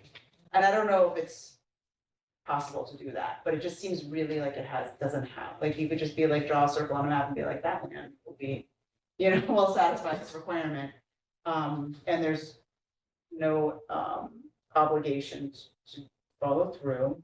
Likewise with trail networks, it says if the trail networks are disrupted, the plans shall show alternative trail alignments to be constructed by the applicant. So I feel like this, it has to be on land under the applicant's control, right? Because you can't designate a trail somewhere else. So this one seemed a little bit not strong to me too. And then Well, it could be a trail that's a government land that. yes, it could, but it says to be constructed by the applicant, so then Yeah, there's like, the trail is being Yeah. used, so as long as it's okay by the town for them to do that. it could be, yeah, but it just feels like, I would just be curious if these stand up to council as well. And then the last one, which is the weakest of all of them to me, is on historic resources. It says, I'm not sure what the mitigation is, like, it basically says all of these historic resources, and then midway through the paragraph it says, shall be excluded from areas proposed to be developed. Right, so it's basically saying like, don't put your tier two on these resources.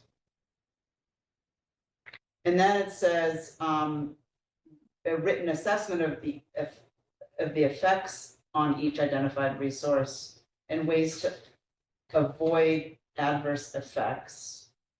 It just seems like now you're allowing effects to the resources, right? And I just wondered if there could be some stronger language that says something like tier two BESS shall not be cited on these historical resources, period, right? It's the way it's just so like wishy-washy. Again, it's like, and I don't know what the mitigate, like it's named as a mitigation section, but it's not really mitigation. It's really just restricting the BESS from these historic resources. So I don't know, I felt like the mitigations could be strengthened, and maybe, I don't know if town council would weigh in on those, on what makes sense. Well, I mean, I guess they've got the suitable buffer. I mean, I guess you wouldn't want to, maybe there is a huge piece of farmland that has an old house on it, but part of the land is suitable for one of these. I mean, it doesn't seem like it makes sense based on where it needs to get cited, but Okay. I'm just looking at the way they, you wouldn't, again, someone who owns the property, if other than that house, because a lot of old houses were built right up next to the road, maybe the rest of the property is behind it and not near something, but there's an antique, then, if it makes sense for that property, I wouldn't want to have it be excluded just because we said you can't build anything on a property that has an old structure. Right, so I just think some more thought about the language would be good, because it seems like it's going against itself, or it's not, it could be clarified. Yeah, I mean, I guess that's a question, like mitigation for disruption. What does disruption mean? I would hope that disruption doesn't mean tear down. I hope that, is disruption just. Well, I mean, what you're saying makes sense too, though, because the first half of the paragraph says, exclude all of these resources from the areas proposed to be developed.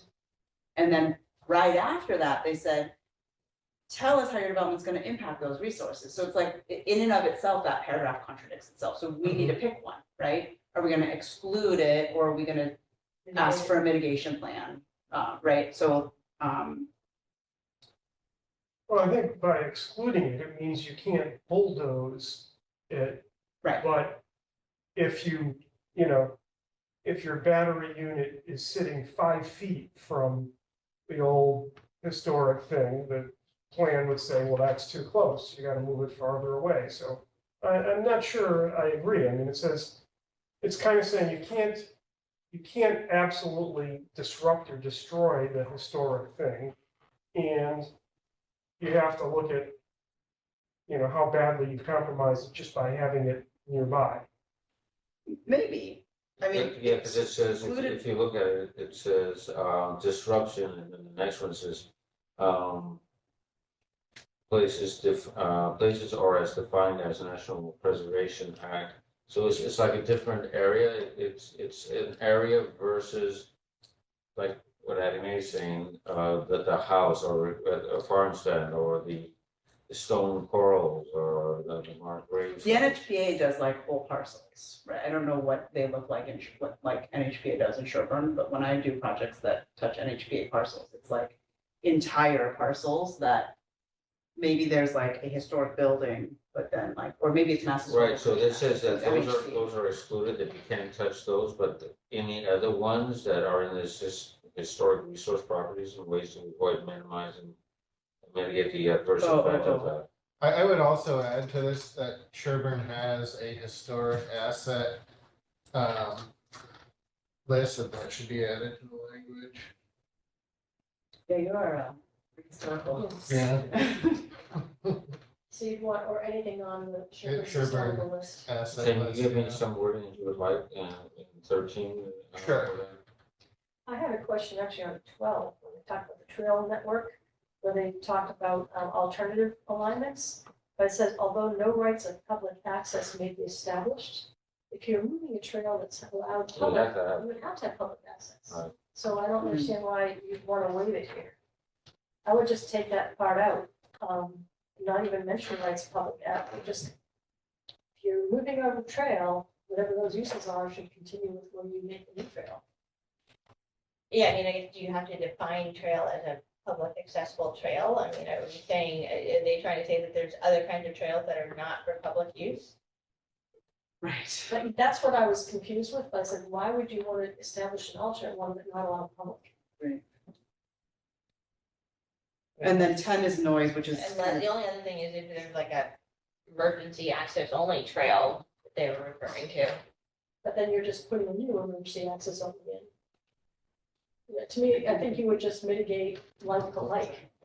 So I just do the period and then forget the although. Yeah, I would say, shall show alternative trail alignments to be constructed by the applicant, period. I wouldn't talk about. You just have to assume if you're getting rid of a horse trail, you're gonna put another horse trail. It's emergency access, but another emergency access. So spring before Massachusetts Register of Historic Places, I would add Sherborn Historic Asset Survey. But I think it would be good for you to look at the whole thing, right? And it's the whole paragraph in its entirety to try to make sure Yeah, that like it makes That sense. resolve a Yeah. contradiction. Yeah. On noise, because this town is such a noise sensitive town, on number 10, right? I wonder if there's, Make sure that doesn't conflict with our existing noise bylaw. yeah, so that's good compliance check. It says 10 decibels. I don't know if ours said 10 decibels. Ours is 10? I took that from ours. Okay. I took the number from ours and, It's pretty low. But at the, and that's at the perimeter, not. Yeah, not increasing Yeah. ambient noise. At the perimeter, the actual batteries make no noise, but the fans do, right? Some of the switching mechanisms could cause some noises. So do It's you no want to, different than an area waiting on a roof somewhere. so do you want to say, and it complies with Mass DEP and Sherborn requirements?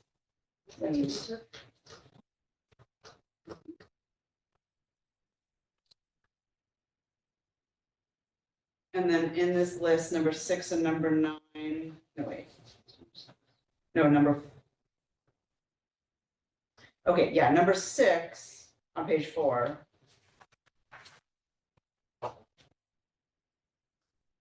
At the end of number 6, but before the sub item A, it says, include a vegetative buffer screening area at least 20 feet wide along all property lines. And then number 9 talks about screening and visibility.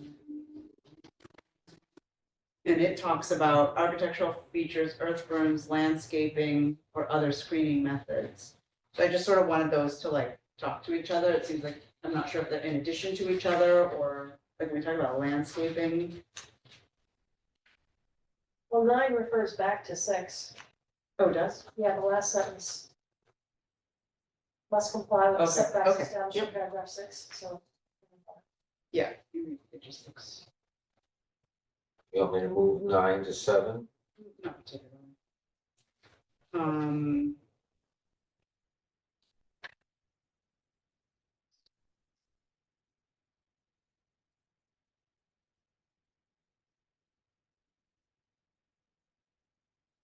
Oh, number 14 for failed batteries. Says failed batteries can't be stored on site and they need to get off the site within 30 days, right? And then it says the operator shall notify the Sherborn fire chief if the type of battery is to be changed. But wouldn't that be a different, like, is the special permit contingent upon the type of batteries, if they're changing the type of battery? Is it just the fire chief that needs to know? Maybe the answer is yes, I just don't. Good question.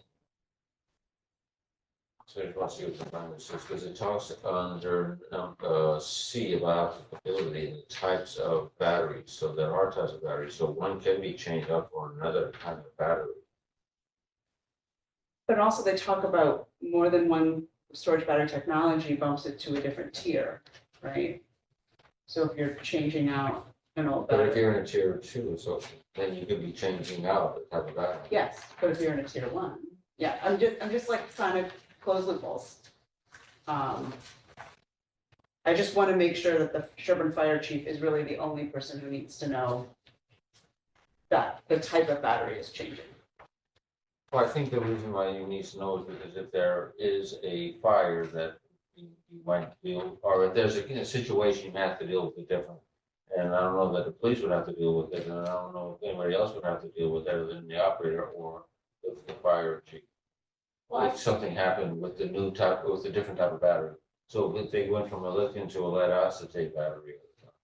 Well, I kind of actually agree when you talk about the type, what in that sentence can be, the operator shall notify the Sherburne Fire Chief in advance of batteries to be changed. Anytime you're changing a battery, like if you notify there was a failure and it's being switched out.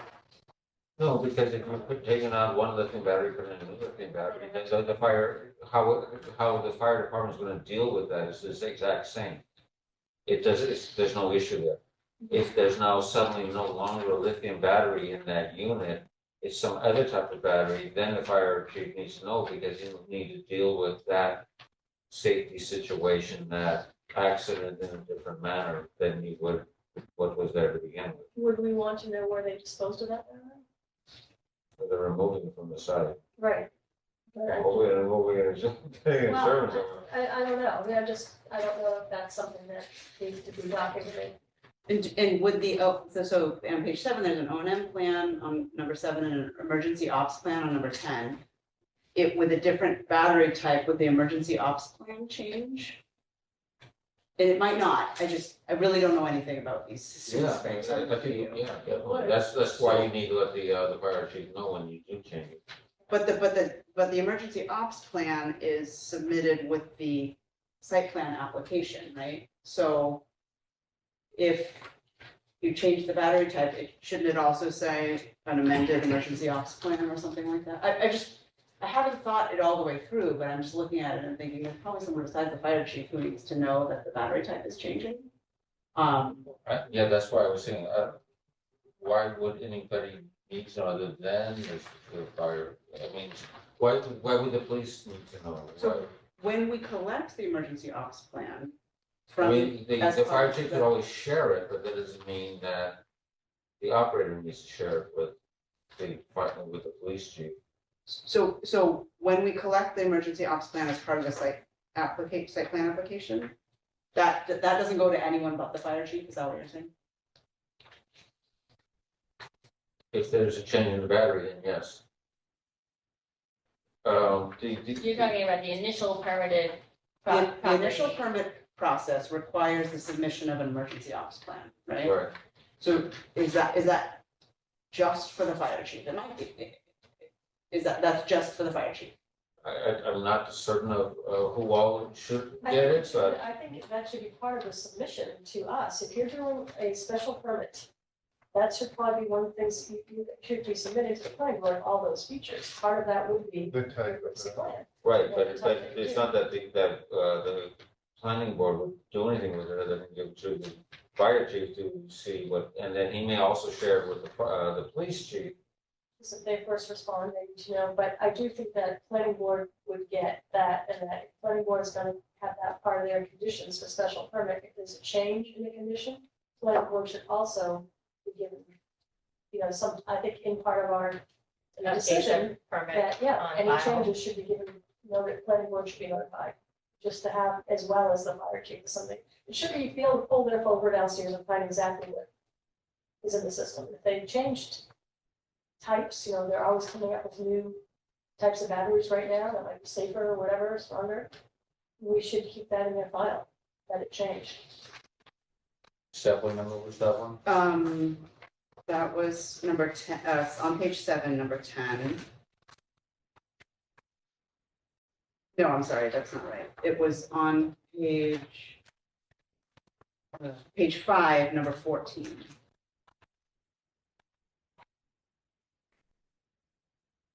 And I think maybe it's something like the operator shall notify the Sherborne Fire Chief in and submit to the town a revised emergency ops plan. If applicable. Yes, If applicable, yeah. I was gonna Because say- if it's just changing the same type for the same type, then the plan, it's. well, this says if the type of batteries is to be changed. Okay. Because if you Oh, okay, just so change yeah. lithium battery for lithium battery, it doesn't matter. Yeah, right, okay. Right. So, and it might be clear too if we start the sentence to say, if the type of battery is to be changed, Sherborn Fire Chief shall be notified in advance and a revised O and M plan shall be submitted to the town. Yeah. And I just don't, like, I didn't like scrub through here and see if there's anything else that should be done at that time. It just seems like changing the type of battery is like a significant thing to do. It could be. So, it could be, right, it could But, not. but it just is so helpful, if you pull someone's file downstairs to have everything in there, and you can say, oh, yeah, this was done.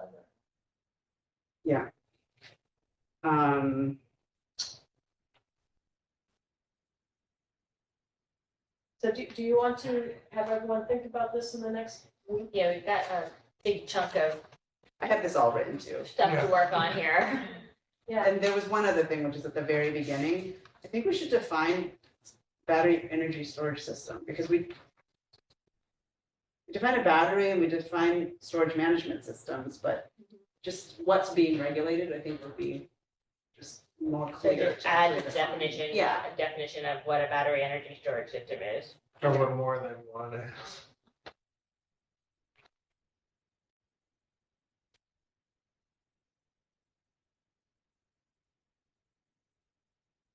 I mean, there's other little things, I don't want to. Keyword being a system, I guess, of more than, like you said, more than one, not just your household, but not just a battery that's. But like, where does it end, right? Is it like, I don't, and this is, I just don't, I'm ignorant on this, but like, does the connection to the grid count as part of BES? Like, what is the box around the system that's being? Come when you're thinking of the definition, Yeah. you're saying where all of this applies to the battery energy storage system. What parts Right, of that right, is- what parts, what is it composed of? Yeah. And as part of the tier one system, by right, you could have something that's 5 acres. That's a little concern.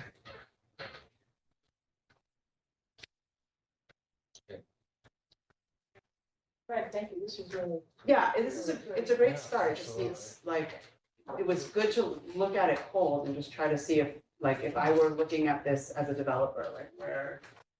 I also have one set of questions, which is, in the definitions, it talks about a dedicated use building, which is a building that holds parts of the system and doesn't have other uses. And a non-dedicated use building, which is a building that has a battery energy storage system in it and has something else. And then in section C, it talks about, if in a room or enclosed area, so it certainly implies it may be in a room or an enclosed area. But then in section D, it says a minimum of 10 feet must be maintained between BESS components in all buildings. Well, that implies that you can't put it in a building, so I'm not sure why that would be there.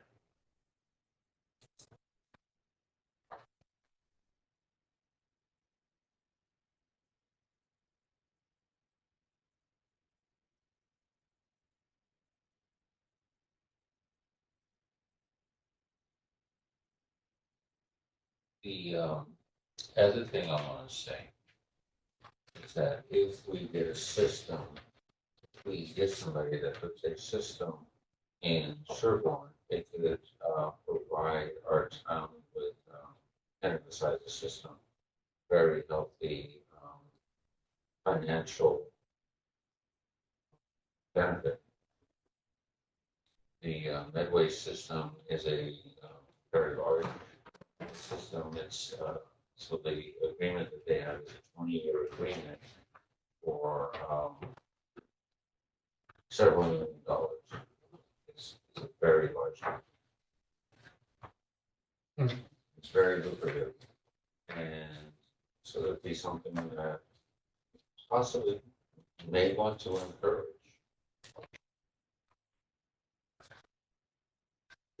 tends to operate? New England Power Grid, I don't know, it's their exact name, General Power Grid, but something Power Grid is the name of it. It's a separate company that is incentivized by the state to build these systems. Who owns them? They do. 'Cause I- And what they're doing is that, again, they're buying electricity from whoever's supplying it. So they could put up a solar panel array and get the electricity from that, which would be obviously no cost other than the cost of putting in the solar array or solar farm, taking the energy from that and selling that to the grid, especially at peak time, which is the highest time. The other way is that if they take the energy from the grid, they take it at low peak time and they sell it at high peak time. And that difference in money is where they make their revenues. So there's a couple of different ways that they're making their money. So, sounds good. A lot of homework still. Thank you for doing that. Moving on, ADU unit, Heidi, you want to give us an update on that one? Sure, so I put in your packets the actual laws that were just put in place. For the State level, at the state level, so it's 7 and 8 are the two things that pertain. It's gonna be in effect by, and it allows ADUs by right, and it's effective as of February 2nd. Our next town meeting is not till April. We have bylaw conflicts because our accessory dwellings are at 1,200 and they require a special permit. So we are going to have to read this and make some changes and have another warrant article on accessory dwellings to amend our bylaws to meet the states. And what happens right now between February 2nd, when the states goes into effect, and our bylaw will no longer be valid. It's interesting to see how this is going to change, but what they're saying is if we have a public hearing by February 2nd, when we see publicized that we're having a public hearing, having in February, then we can use this, what we're proposing, the new state guidelines. I've started going through our zoning bylaws and I've just started looking at, every time we mention the word accessory, to look at, is it going to match the state one? State one is very vague still, and guess who's going to be doing the regulations out of this is EOHLC. Just tonight, they formed an FAQ page on mass.gov. I think it's mass.gov/ADU. They're going to be putting things there. There's a lot of questions that are unanswered. They didn't specify in this law if it's attached or detached, but they are saying that they believe it will be both attached and detached will count. You can have more than one accessory dwelling unit on a property. There's discussions of, does condos allow a separate ADU? And they're saying yes. You cannot have requirements that the owner reside in either the primary house or the ADU, which we do have in the house. That's going to be another change. It's going to take some fine tooth combing going through what our bylaw is and what changes we'll have to make. So you can have two Airbnbs. Well, you want to prohibit short-term rentals. That's one of the things that we probably want to do, is not to have these big Airbnbs. But what is our definition of short-term rental? We'll have to look into that as well. Because it was brought up in our swap meeting today that the Soccer World Cup is coming in 2026. I expect that there probably will be an influx of ADUs when we added in Norfolk and Foxborough. So this is very relevant to the towns right now. You can take a look at this. Most of the towns around us don't have a fall town meeting. There's smaller towns, Norfolk doesn't. So we're all looking at this not being effective until our spring town meeting. The state's aware of that, but they're not going to change the deadline. They said that there's no penalty like the MBTA has, like if you don't comply by February 2nd. So we can make our changes in April at our town meeting in May, but What was the thing about the public hearing in February? Yes, so that if you have your public hearing Yeah. before the state kicks in, Yeah. we can be operating under the state's, like, we can show that we're complying with the state. There's no penalty if we don't, but it might be easier because I think we're gonna get a lot of people asking about ADUs. The question comes up is, can the septic systems take, if you have a 4-bedroom septic system on a 4-bedroom house, you want an ADU, this will now be another bedroom.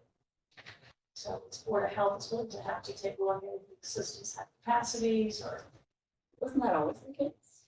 it's always the case, but now that we don't have to have a special permit for it, and it's a by right, Oh. up to 900, they can have a 900 square foot by right, no special permit. That's the new. That's the new state law. So that's what's in that chapter 7 and 8 describes what's being added. So now that article.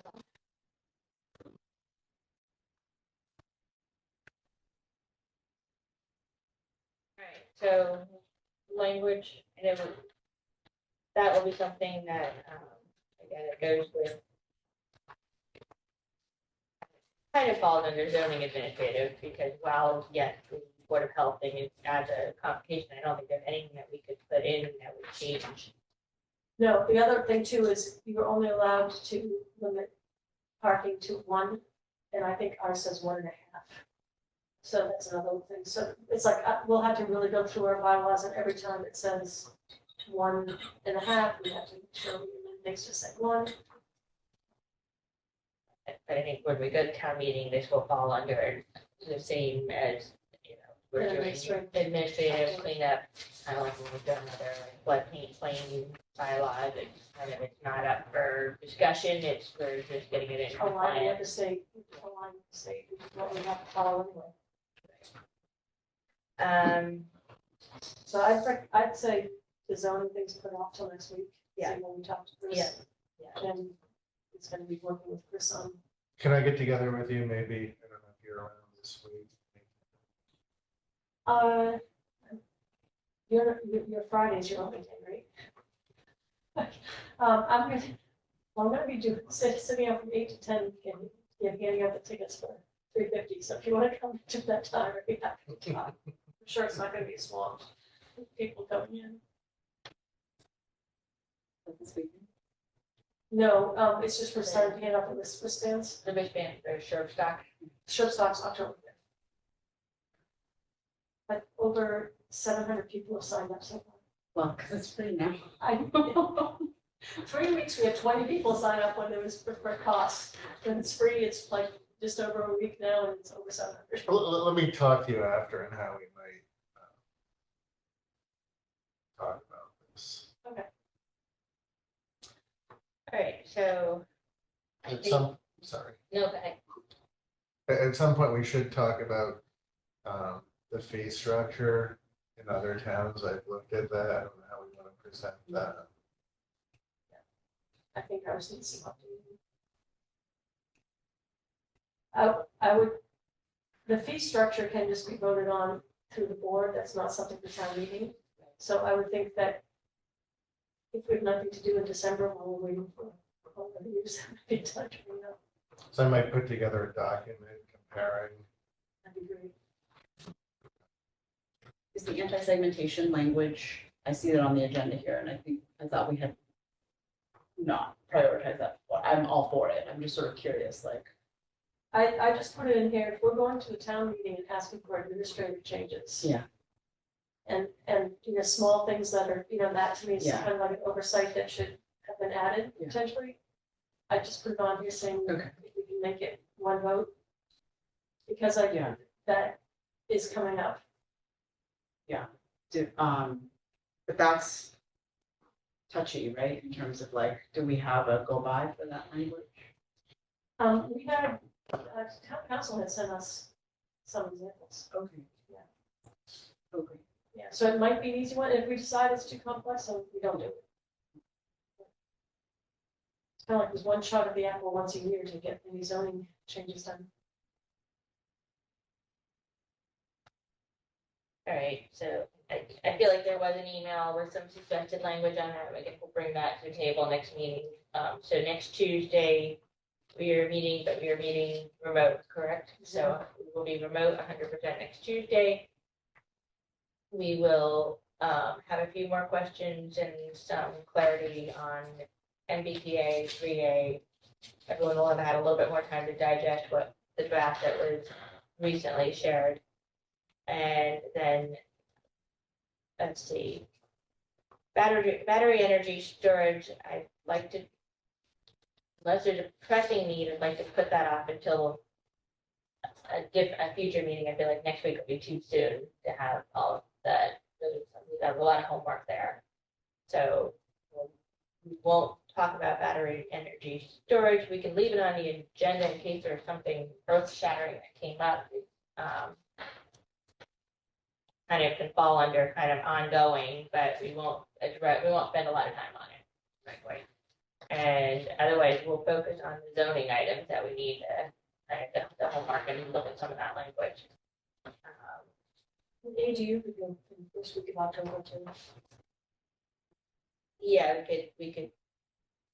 That might be a good idea, because it's again, we've got some other, is Chris able to join us next Tuesday, do we know? I had talked to him about it. I think he could. Okay. All right, so hopefully we'll have Chris joining us next Tuesday and kind of go through, again, the stuff that we've talked about a little bit in January of this past year. And have some better sense on that, what you'll have met. We'll have some language to look at. We'll have Chris there to add his insight and clarity on why it's, what he's seeing these applications come through and why something makes sense and why our language is convoluted. I mean, he said some of them are pretty straightforward. Yeah. It's just a matter of making the edits, but others will require more thought. One is changing the word shed to structure.